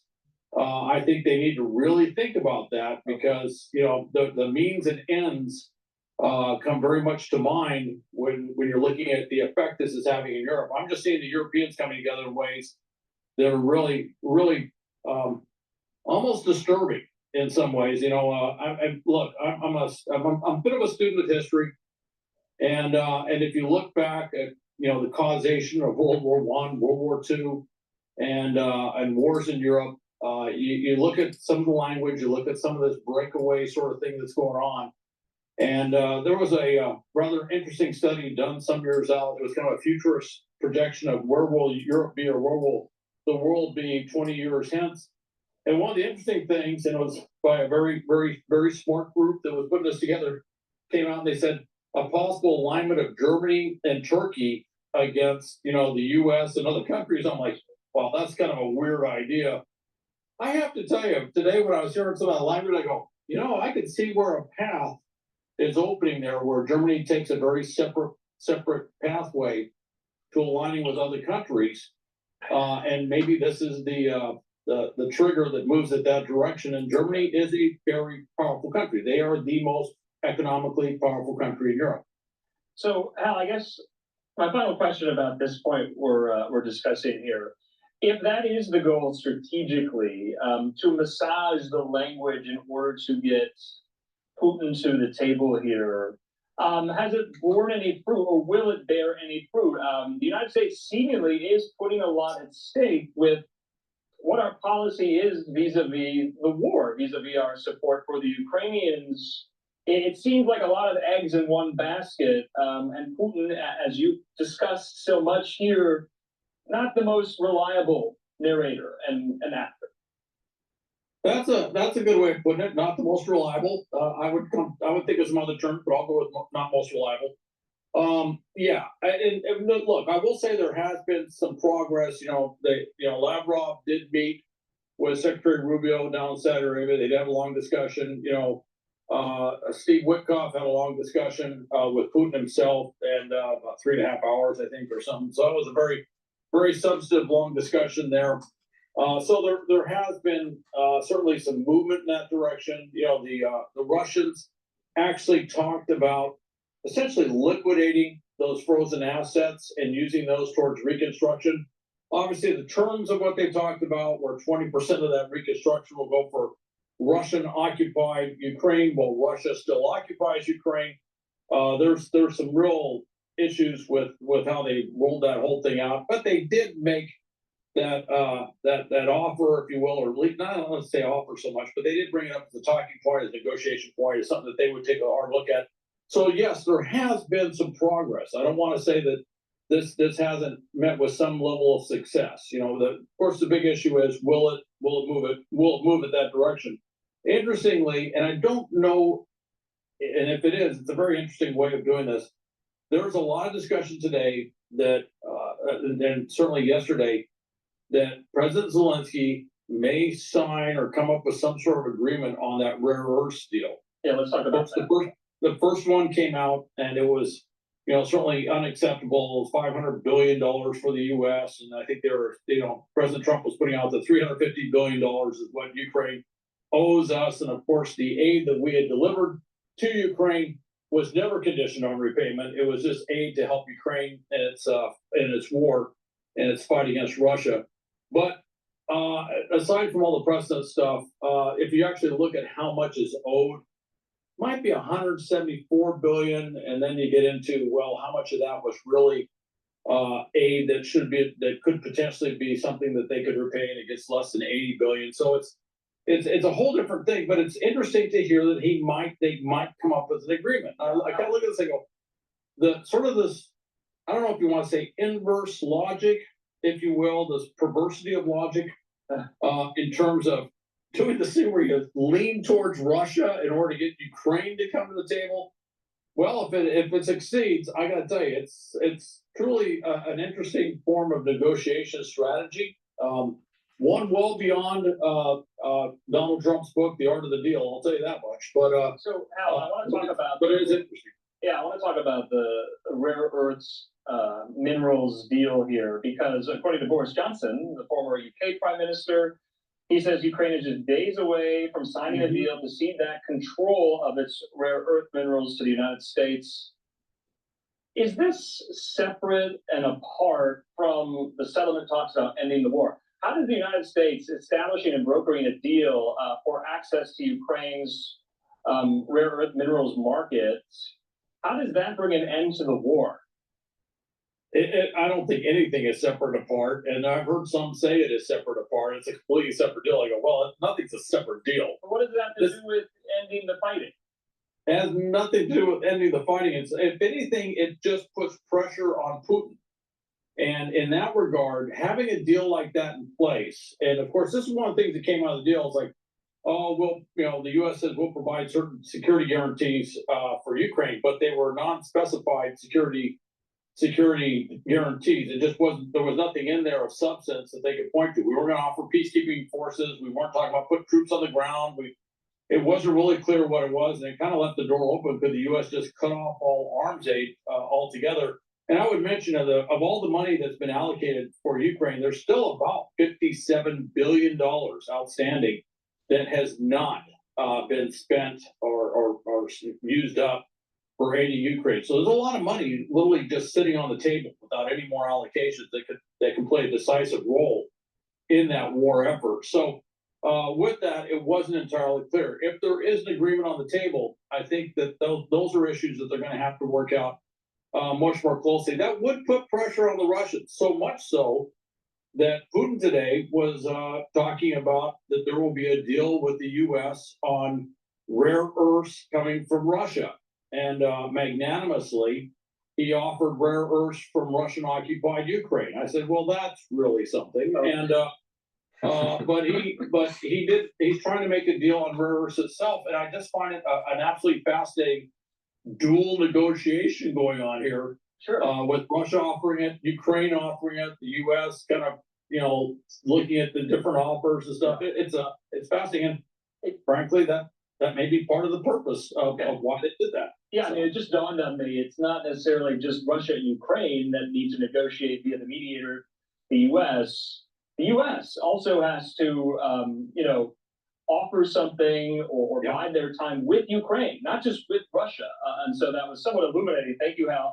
I want to talk, though, about what Zelensky said over the weekend about stepping down from political power as president. If more security guarantees were given to his country, or say a promise of NATO membership. I just want to put this up here from Fox News saying, ready to resign. Zelensky said he would step down as president of Ukraine if it meant his nation would be accepted into NATO. Now, Hal, does this belie the argument that we were talking about last week that was proffered by President Trump, calling Zelensky a dictator, saying that there hasn't been elections in the country since 2019, even though the country is under martial law and it is prohibited here. Is this someone who is clinging to power, saying that he's ready to resign? And that could be still in wartime, Hal. He's ready to resign if he got more security guarantees. Well, what's interesting is, first off, I don't think President Zelensky is clinging to power in any way, shape, or form. He was elected to office. Russia invaded. They, like any country in a situation like that, they mainly went to martial law. They've been in martial law ever since. Their country is still a big chunk of it's occupied by Russia. There's about as fierce a fighting as you're going to. It's the most fierce fighting anywhere in the world. The casualties are unbelievable, and so with that, they can't hold an election. It's not like the U.S. in World War II. The U.S. in World War II, yes, we held an election, but the U.S. was not occupied by Germany or Japan in World War II. The U.S., for the most part, with the exception of some, Pacific territories, was largely intact in World War II. There was no foreign occupation. So even though we were in a war, we were able to hold an election, and of course, and then I would also bring out, of course, the U.S. also was able to do it in the Civil War. That's a different discussion, but with this, if you look at what he offered, he said, if Ukraine is given NATO membership, that would require the U.S., the Trump administration, to completely pivot 180 and agree to grant NATO membership to Ukraine. That would be an amazing accomplishment. And at that point, I think President Zelensky would do well by saying, hey, it's time to hold elections. I've been holding office for a long period of time, and to step down. The other one he said is if there's a peace agreement, and I want to just make sure I clarify, he was talking peace agreement, not a ceasefire, not a temporary ceasefire, not an armistice, so to speak. He was talking a full-on peace agreement. A full-on peace agreement would be something that Ukraine agrees to, certainly something that Russia agrees to, but I can't see a full peace agreement without the concurrence of the Europeans, because the Europeans would probably have to provide the peacekeepers. They've already talked about 30,000 peacekeepers of European troops going in there potentially. So that would be a huge hurdle. Either of those things would be major steps. So it's not like stepping down in the middle of the war. He would step down when this war was truly over, when the threat from Russia was truly aside. And at that point, I think he could take a lesson from history with Churchill. At the end of World War II, Churchill did not do well politically. They said, thank you, you led the country, you kept us, and then he got voted out of office. And one of those great historical things that the U.S. said, how did that happen? And that's what happened to Churchill. He would probably say, hey, look, it is time to step aside. Al, let's talk about the war itself. We're talking about all these stories around the war and about the war. I want to talk about the war itself, because you're hearing from a lot of these leaders, and coming from the White House, coming from Europe, quite confident, very optimistic that some type of settlement or resolution is coming in the next few weeks, the next several weeks. We've heard that is a very optimistic timeline here. But I want to talk about the argument's being proffered by some who say that Ukraine has given it all they could, and they can't give any more. That Russia is making advances. Yes, the casualties are staggering, but that we, Europe and the United States, have done enough, all we can, and this is the trajectory of how the war will go. Stalemate. I want to read this from Jim Garrity at National Review. He said, in the span of 1 year, Russian forces gained territory that's equivalent to somewhere between Rhode Island and Delaware, the size of those states, costing Russia 429,000 casualties within 1 year of this 3-year war.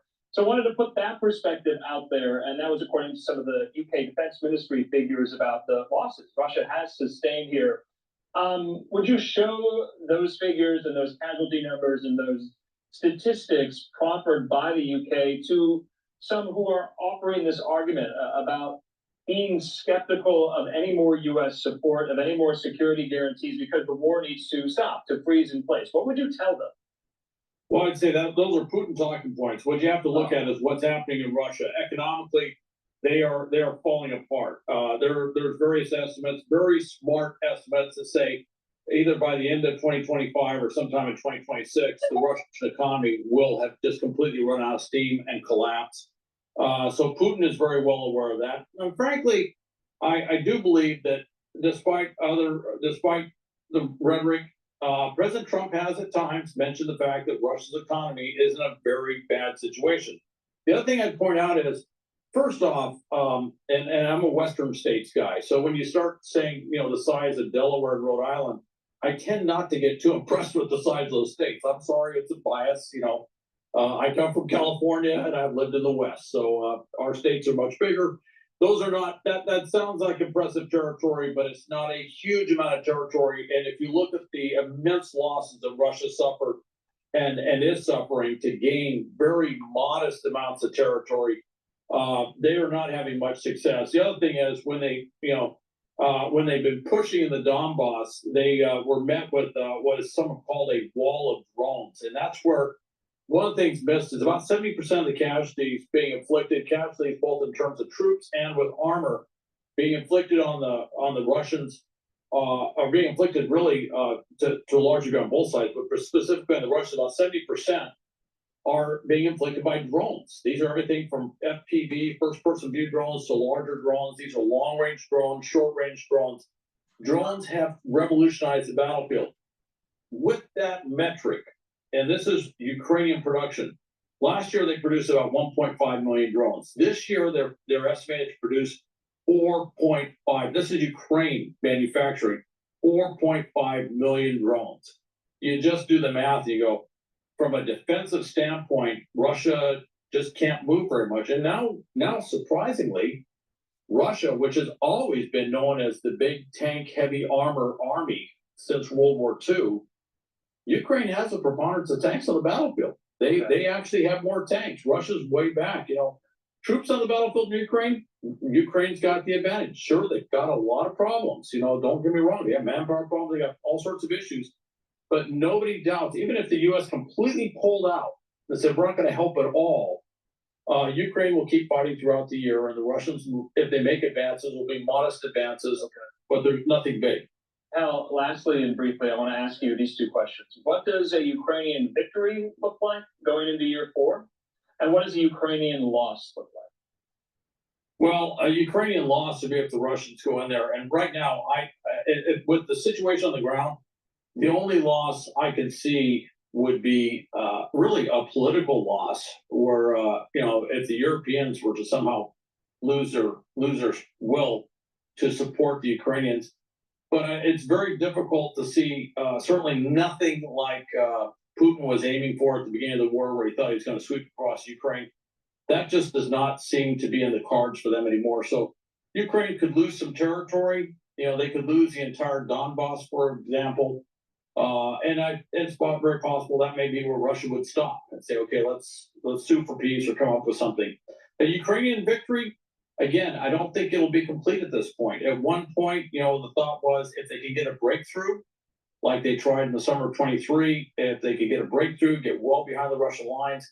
And at that point, the Russians were in such a horrible shape that if that happened, we'd see where Russian lines would simply collapse. Something like World War I, where the Russian lines collapsed, and the Russian army literally turned and marched on Moscow. That probably is not going to happen either. So I don't see a huge Ukrainian victory. It's going to be movements a little bit this way, a little bit that way, but I just don't see either side achieving their full war goals or aims. All right, Kemper, we're going to leave it at that. You're going to continue here on Live Now, providing such great analysis into this conflict that still rages on. Thanks so much, Hal.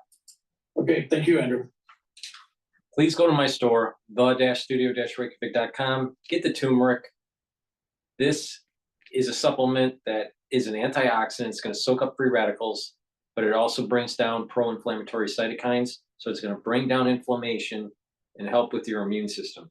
You stack it with ashwagandha root, and ashwagandha root helps to control your cortisol levels and control your blood glucose levels. When you stack these together, this is a great combo to help with your immune system, but also to bring down inflammation, which will help with your overall inflammatory response in your body and your vascular system. So by bringing down that inflammation, you're reducing the chances of creating that inflammation that creates that new formation of plaque, an additional buildup of plaque. One of the first steps in that plaque formation process is inflammation. So if you bring down that inflammation in the vascular system, you're reducing the chances of building up new plaque. In addition, if you can keep that inflammation down and you take other supplements that I have in my longevity cardiovascular box, you can actually shrink plaque that has built up over the years. But it takes time. It takes about a year to see a large reduction, but it's possible to do, especially with proper diet, exercise, and that cardiovascular longevity box combo. And do that for a year, and you're gonna see a major improvement in vascular health, reducing that plaque buildup. So turmeric and ashwagandha, stack them together, help with your immune system and your cardiovascular health. Now, if you stack it with lignans, you're going to get added benefit because it's going to bring down inflammation, soak up free radicals. It's a powder. You mix it with soft foods or with filtered water. I mix it with soft foods.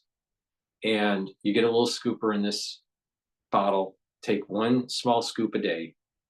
And you can take it by itself, but you get more bang for your buck with taking the lignans, the ashwagandha, and the turmeric together.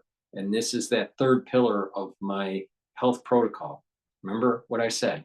The first pillar, max 35 or max 14. Boost up your immune system. C60 is the second pillar, to soak up free radicals. The third pillar, bring down inflammation by taking the lignans, the turmeric, and the ashwagandha. And the fourth pillar is boost up your metabolism and your energy levels with Boomer Boost. When you do all that, you're going to get super healthy. And you can customize your stack, based on whichever system that you are more concerned about. But lignans, ashwagandha, and turmeric, a great combo, great stack to help with your immune system, your endocrine system, and your cardiovascular health. Reduce inflammation can do wonders for your body. Chronic inflammation actually literally makes you age faster because chronic inflammation boosts up your cortisol levels in your serum, and cortisol is immunosuppressive and it causes damage to cells. So chronic cortisol levels, because of stress or even pain also increases cortisol levels. But a chronic exposure to cortisol is going to make you age faster. You don't want that. You want to soak up all that pro-inflammatory cytokines. Now, let me talk about another stack that's really important before we switch to another topic here. Ubiquinol. It's an antioxidant. It's going to soak up free radicals. It helps with your energy levels and boosts up the health of your mitochondria, so you're going to have more ATP. And ubiquinol helps to protect your neurons. This is very important to take when you're older to help with neural health. Extremely important. Ubiquinol is the most bioavailable form of CoQ10. Most people that take CoQ10 is not ubiquinol. Ubiquinol is the most bioavailable form of CoQ10. So stop taking the crap that you're taking if you're taking CoQ10 and go to my store, the-studio-reykjavik.com, and literally buy the most bioavailable form of CoQ10 that you can get, ubiquinol. So, and then you can stack it with NAD+. NAD+ can be taken separately, but it works better with the stack. NAD+ boosts up energy levels, but also it helps to repair DNA damage, cellular and mitochondrial.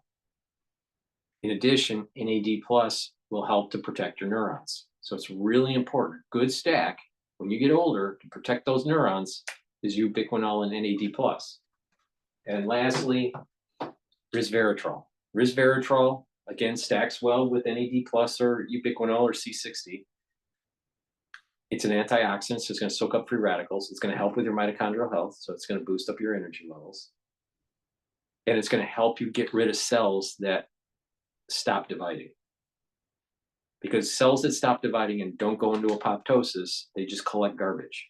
And over time, if you actually look at histology slides of geriatric patients and look at tissue specimens, you'll see in these cells that are senesced in these elderly patients, lipofuscin, which is a sign of garbage that's collecting in your cells. Even in your cardiac, in your cardiac cells, you start building up lipofuscin, and then your heart just doesn't pump as well.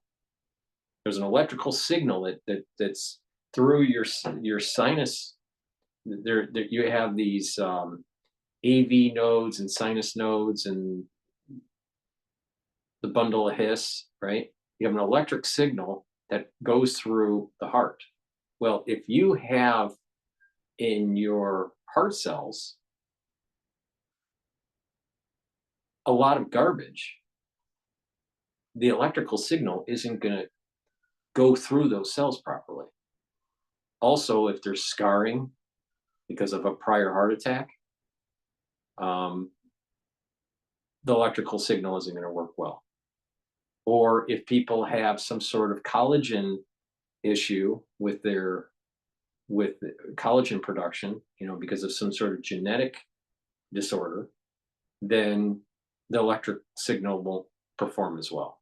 So there's many reasons why you may have a right or left heart block, and there's different degrees of heart block, right? And the electric signal isn't performing properly, and all the different problems of that. But one problem that could arise is just that the cardiac tissue is aging and it's collecting lipofuscin. Well, you don't want that, all right? So this is the reason why it's so important to be as healthy as possible so you don't have cells building up this lipofuscin and garbage, right? And getting rid of them. Now, the problem with cardiac cells is that they don't regenerate. But there are other tissues in your body that do regenerate. So for the tissues that do regenerate, resveratrol does really well with that because you're getting rid of those senesced cells, those cells that are in senescence. You're having them go into apoptosis and you're getting rid of the garbage. And then in the tissues that can regenerate because of adult stem cells, you're sending signals. There's a micro signaling that takes place that tells the adult stem cells to actually help to repopulate that tissue as those cells that are in senescence start to die off. And you're now clearing out the garbage, you're clearing out the bad cells, and you're generating a signal for new cells from those adult stem cells to populate, and the tissue is healthier. But not all tissues can do that. Not all tissues have a regenerative function. Cardiac tissue is one of them. But lipofuscin has been found to accumulate, and when you age faster, you're accumulating more of this lipofuscin. So that's a bad thing. You don't want that, all right? So it's better to detoxify your body and have really healthy mitochondria and have lots of ATP so the cells are functioning the best they can. You're bringing down stress. You're soaking up those free radicals. And when you do that, you're reducing the buildup of this garbage as we get older. All right? So there's a method to my madness, all right? And this is why it works. But you just got to be diligent. So please go to my store, the-studio-reykjavik.com, and get the great supplements I have. Get the resveratrol. It stacks. You get the most benefit of resveratrol when you stack with C60, NAD+, and or ubiquinol. All right, let's go to. I want to pivot over to France 24. They're talking about the turning point for European defense. Economy runs because we get cheap gas from Russia. We are defended by the US, and our exports go to China. The SPD in that world, the model sort of works. You make surpluses, which you distribute to the people, and it's happy. But the situation has changed, and the party hasn't. And you had at the helm of a party someone where you say, just because you're from Hamburg and you call yourself a pragmatist doesn't make you Helmut Schmidt. And I think that's a little bit, they were too confident in the fact that by being statesmanlike and sober and we're so realistic, in fact, they weren't. I think they were closing their eyes to the fact that. Wasn't that the winning recipe for Angela Merkel? In fact, the jokes about Schultz was that he was called the Kanzlerin, the female chancellor. Yeah, but the even though she wasn't from his party. But the times have changed, and have you seen the soul searching that's going on in Germany now about whether or not, why did Germany not use the incredible budget surpluses it generated in the good years to invest in infrastructure? Like when you look now, trains crumbling, there's no infrastructure, there's not enough digital infrastructure, roads are not. So now we're in the painful process of rebuilding train bridges, railway bridges. And now there's suddenly no money. Well, what happened? And it's German industry is leaving the country. Yeah, and German industry thinks that. So what happened? And I think that's where there's a soul searching about the soul. Is that the Social Democrats' fault? It's both. No. It's both. But the fact is, the others took the lessons from it. And I think the Social Democrats refused to draw the lessons on some of the things that they were not entirely alone responsible, of course. But they didn't. I think they didn't take enough distance to that work. Michael Bloss, if you roll the clock back 3 years, was it a big mistake getting such disparate formations as the Social Democrats, the Greens, and the frugal liberal FDP to try to make a coalition? Not at all. I think it was a coalition for modernization. That's what they called themselves in the beginning, and that was absolutely necessary. It was just described why. I think it just. I think it's the problem was just when the liberals found out that they were losing, they became basically the break in this whole coalition, and in this way couldn't continue with its course of modernization. So in this regard, it failed. Unfortunately, the need for modernization is still there, as was also just described. And this is, I hope, what is happening now. Actually, the responsibles for those not to invest were the conservatives. They were also very frugal, and they were also insisting on the debt rate. And interestingly, on the first day after the election, Merz changed on this. On defense, I hope he will also change on this on infrastructure and other important investments, because otherwise we will just lose. Just final point on this, Miriam Daggerford. Yes. We don't know who's going to replace Olaf Scholz, even in the negotiations that we're making a coalition. Mm-hmm. Why is it not yet for certain that it's Boris Pistorius, since everyone talks about him as being so popular? Yeah, that's a little bit the question where the SPD is a little bit shy in putting names forward. We see, and that was the discourse is currently like it is actually for almost every party, that the party gets together and they're going to decide what is going to happen and so on and so forth.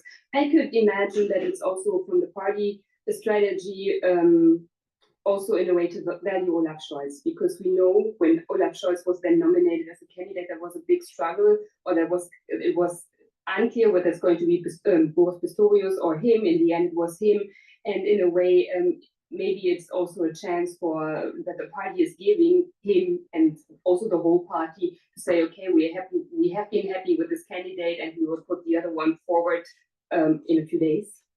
Right.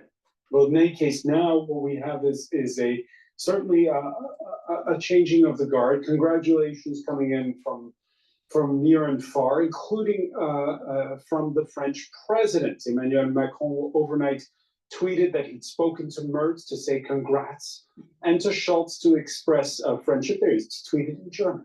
Macron's missive concluding with the following: in these times of uncertainty, we stand united to face the great challenges facing the world and our continent. The words Donald Trump are not written in that line, but we all understand that that's kind of, I believe, maybe I'm wrong, higher on his mind than even Vladimir Putin. Well, the wake-up call has never been until now successful.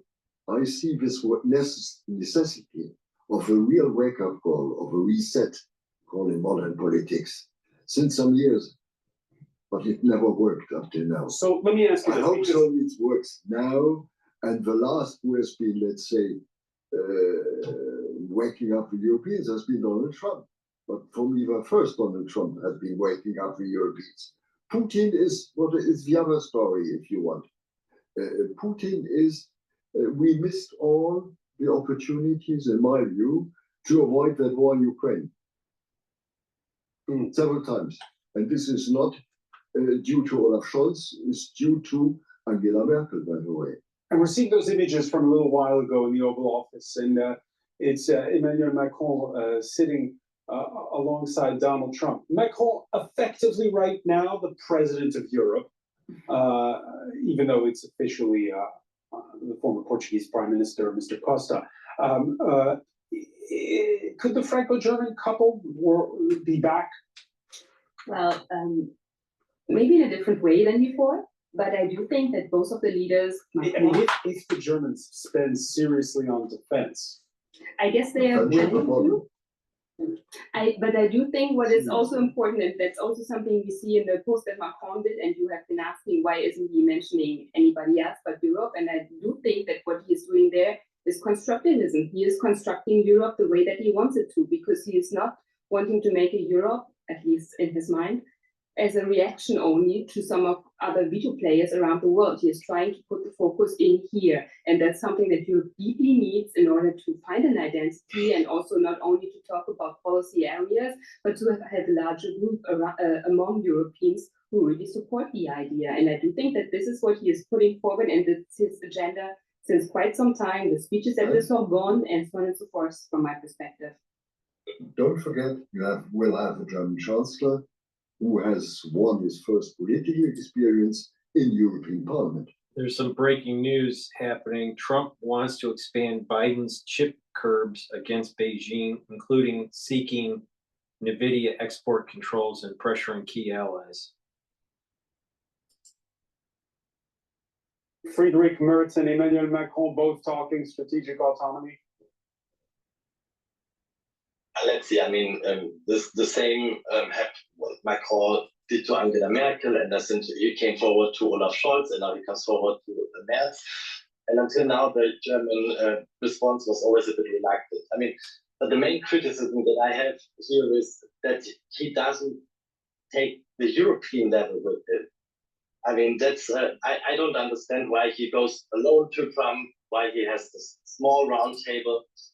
I think von der Leyen should have been there, or at least the Commissioner for Defense. Von der Leyen was in Kyiv today, so part of along with all those leaders. I understand that, but the point is that, like, Europe is is also bigger than Germany and France. And especially when we talk about Ukraine, there is a question about, there is the question of Poland. So let's, if we want to use Europe, and we need to use Europe right now, the market, the defense spending, we need to develop now an own kind of strength in the world. Michael Bloss, we know that Donald Trump. With us. Michael Bloss, we know Donald Trump doesn't like lots of people in the room. He likes one-on-one meetings. And here he's speaking to another nuclear power, like he'll be speaking to another nuclear power on Thursday when he meets with Keir Starmer. Wasn't this the best way to have the likes of Ursula von der Leyen and Antonio Costa in Kyiv while Macron is in Washington? To my knowledge, that was not all coordinated. So that's the first problem. If that would be a coordinated effort, maybe. But also, like, we should not get like our negotiation dictated by who Trump wants to talk to and who he doesn't. That's also part of the new European strength if you want to, present us as well. Because there's a second truth about Donald Trump. Donald Trump respects strength. And if we come divided and you've got this guy and then come this guy, he feels he can just play one against the other. And that is the biggest danger for Europe, is that in order to come up and have the most feathers, people may lose sight. So who would you have sent for that instead of Macron for that photo op there? Who would you have sent? No, I'm not saying Macron shouldn't be, but he should be an envoy for Europe, and it needs to be coordinated. That they meet before symbolically, and See, then these clowns are not talking. What I remember with the whole formation of the European Union and the converting over of different currencies to the euro. All right. When I spent time in Germany, I remember you got Deutschmarks at the bank to convert your currency, and you spent in Germany, and the change that you would get would be euros, and that slowly converted Deutschmarks into euros. All right. So I was in Germany when this was all happening. This was in 1999. All right. So the whole thing with the European Union is Germany was the economic arm. All right. The powerhouse, the financial powerhouse. All right. Because of its boomed, or the bond market, and France was the political arm. So looking at it from a US perspective, it would be kind of like saying New York City and Washington, D.C. All right, Washington, D.C. is the political region, and the financial region, the financial engine of the country is New York City. That's what the European Union is. So it made no sense for German leaders to really kind of like say who really represents the European Union other than someone coming from France. Even though the European Union has an election and I don't know what they call it, a prime minister or some sort of head of the parliament. They have an official kind of like parliamentary president kind of thing, but the president, that's what was going on with that. With is kind of like the Speaker of the House or the head of the Senate, the majority leader in the Senate, something like that. With this parliamentary system of the EU, but who's really the president? Who really represents the president? Someone that you need to talk to that actually can get things done. Is it really the parliamentary president of the EU or whatever they call it? That female, I don't even know her name. Is she really the power broker, or is the French president the power broker? Or the prime minister, or I guess Macron is the president. I don't even know what they call themselves. But the point here is that France is like Washington, D.C. All right. And Germany is like New York. And Brussels is like, it's like the hill. That's how I see it. Now, maybe that's simplistic. Maybe that's US simplicity. I don't know. But the thing is, Germany is definitely the financial manufacturing arm of Europe, but not the political. That's France, for sure. They even have universities where if you go to, I mean, you don't go to be a engineer in France. You go to France to be a politician, right? But Germany, well, you might want to go to a Polytech Institute. That's where the engineering is. So that's just my simplistic American experience of being in Europe. But let me plug 2 more products and then we're gonna shut down here. Boomer Boost is the last pillar of my protocol. It has 68 nutrients. The profile is pretty extensive. Take a look at the label on my website carefully. This targets multiple systems. It targets your heart and your vascular system. It targets your brain. It targets your muscles and your strength, boosts up your energy levels, and boosts up your metabolism. You will lose weight when you take this, and there's many benefits that you're going to get within 72 hours or less. All right? This is something that I take every day. Either take it in the morning or in the afternoon in replacement of your breakfast or your lunch. You take it with soft foods or with filtered water or with a shake, a smoothie, whatever. Sometimes people mix it with milk, however you want to take it, but that you take that every day for your breakfast or for your lunch. You will lose weight. You're going to sleep better. You're going to have a lot more energy. And not only that, it's like a really steady burn throughout the whole day. It's not like you get an energy surge and then crash. It's a steady burn throughout the whole day. Not just that, you're bringing down inflammation, you're building up strength, you're helping your brain health. So you're going to have more mental acuity. You're going to be able to focus better. You're going to sleep better. So there's lots of benefits that you get, and you're going to start feeling like, wow, wait a minute, something's different. Now it's because of the 68 ingredients that are in here, and it's a superfood. It's a kind of a high density not protein, but powder that's in here. Okay, and it has all these different ingredients to help boost up your health and have that continuous energy level throughout the day. You'll recover quicker when you work out. You'll have the energy to work out. You won't be lethargic at all. So please go to my store, take the Boomer Boost every day, either for lunch or for breakfast. Do that every day. And you're going to lose weight. So that's great, because most people in America are too fat. Now, with the Gladiator barley, this is the high density protein. It's an heirloom barley, so you're going to have more nutrients in the barley than you would get at an organic food store. All right, you won't be able to buy this kind of barley, at your normal grocery store.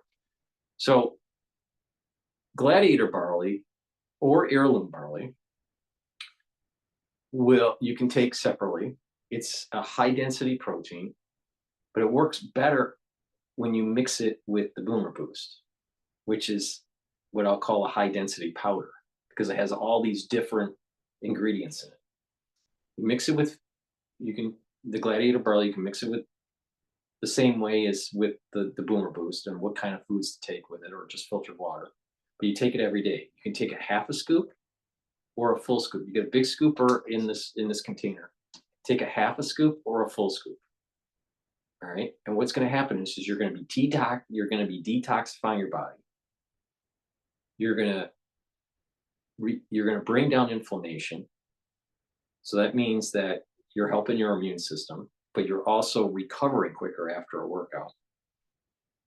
It has superoxide dismutase, so it's going to soak up free radicals a different way than C60 or NAC. NAC soaks up free radicals through the glutathione pathway. C60 is soaking up free radicals by neutralizing the free radical with that molecule, the C60 molecule. And then Gladiator Barley is reducing your free radicals using superoxide dismutase. So the different ways that you soak up the free radicals, the better. All right. And when you do resistance training, what's going to happen is you're going to have, because it's a high density protein, you're going to build muscle. Now, this stacks really well with Myotrol, because Myotrol, that's on my store, the-studio-reykjavik.com, helps with the gene expression to build muscle and to maintain muscle. Gladiator Barley is a high density protein that's the actual building blocks to make the new muscle and to maintain the muscle, especially when you do the resistance training.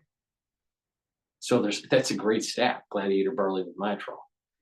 Now, by stacking Boomer Boost and Gladiator Barley with or without the Myotrol, you're going to be able to really improve your A1C levels. So you're going to lose weight, you're going to gain muscle, and you're going to control your diabetes. These two products right here, Gladiator Barley, Boomer Boost, watching what you eat, proper diet and exercise, is actually going to seriously make you healthy. Now, remember what systems it's targeting. It's targeting your muscles, it's targeting your brain health, your cardiovascular health, your energy levels are going to go up, and your metabolism is going to go up. And you're also bringing down inflammation, so it's helping your immune system. So this is a great way to get healthy. And I'm sure that the cost of a Gladiator Barley container and a Boomer Boost container once a month is cheaper than what you are paying for a month for your breakfast or for your lunch. And I'm sure for your breakfast and your lunch, it's probably making you fat. So why not just follow my lead here and take the Boomer Boost and the Gladiator Barley? Now, you don't have to take the Gladiator Barley. You can, there's also the Heirloom Barley, which doesn't focus on the strength side of it, but you still detoxify, you still bring down inflammation and soak up free radicals with superoxide dismutase.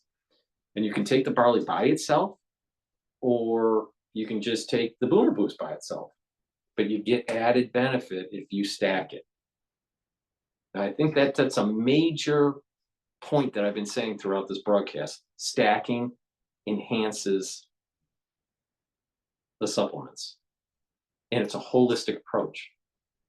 All right, you don't take Boomer Boost and and then keep on eating a 5,000 calorie diet unless you're a triathlete. All right, but the thing is, the average person is not a triathlete. So but unfortunately, there are many people in America that are eating 5,000 calorie diet. All right, you want a proper diet, proper exercise, proper supplementation. It's about stacking. Stacking is really important. Proper sleep. You got to do the resistance training, the cardio, the balancing, the stretching, all four of them. Learn new things, proper sleep, mindfulness, spirituality. And when you do all that, when you approach this in a holistic way, you're going to get healthy for sure. But you just got to be diligent. So please go to my store, get the Boomer Boost, get the Gladiator Barley, get healthy. This is a great way to control your diabetes, lose weight, improve your strength, improve your cardiovascular health, improve your brain health. And like I said, you take this, and you're going to notice within 72 hours a difference, a positive difference in your body. 72 hours or less, depends on your body. But in 72 hours, you're going to feel a major difference, and you're going to be sleeping better. Now, I don't know exactly what combination of different nutrients that are in the Boomer Boost that actually helps with that, but it works. All right. 68 nutrients all packed in one little container. This is a great buy. All right. And I made it even more simple for you. I made a longevity boost box that if you want to take the Boomer Boost and the barley, get the longevity boost box. It's at a discount. It's a built-in discount. You get the Boomer Boost and your choice of Gladiator barley or heirloom barley. It's cheaper. So get the longevity boost box, and you can use discount 5 and you get another $5 off. Or you can buy these separately and use discount 5 and get $5 off. It's up to you. All right. But I want you to get healthy. I wish this stuff was around that I knew about before my brother died. Because believe me, if he was using this stuff with proper diet and exercise and this supplementation, he wouldn't have died from a heart attack. Now it's your choice. You know, you want to get involved, you want to get in the game, or do you just want to waste away like the average American citizen? It's up to you. But all the knowledge that I just gave to you is the recipe for you to get healthy. Thank you for listening. Please go to my store, the-studio-reykjavik.com. For the ones that have been watching the live stream on YouTube, thank you very much. For the ones that were in X Spaces, thank you for listening. I'll do another broadcast tomorrow. And I'm a little tired now. I got to get ready for bed because proper sleep is going to make me age less. And you don't want Dr. Paul Cottrell to get old, right? So thank you for listening. Have a nice day.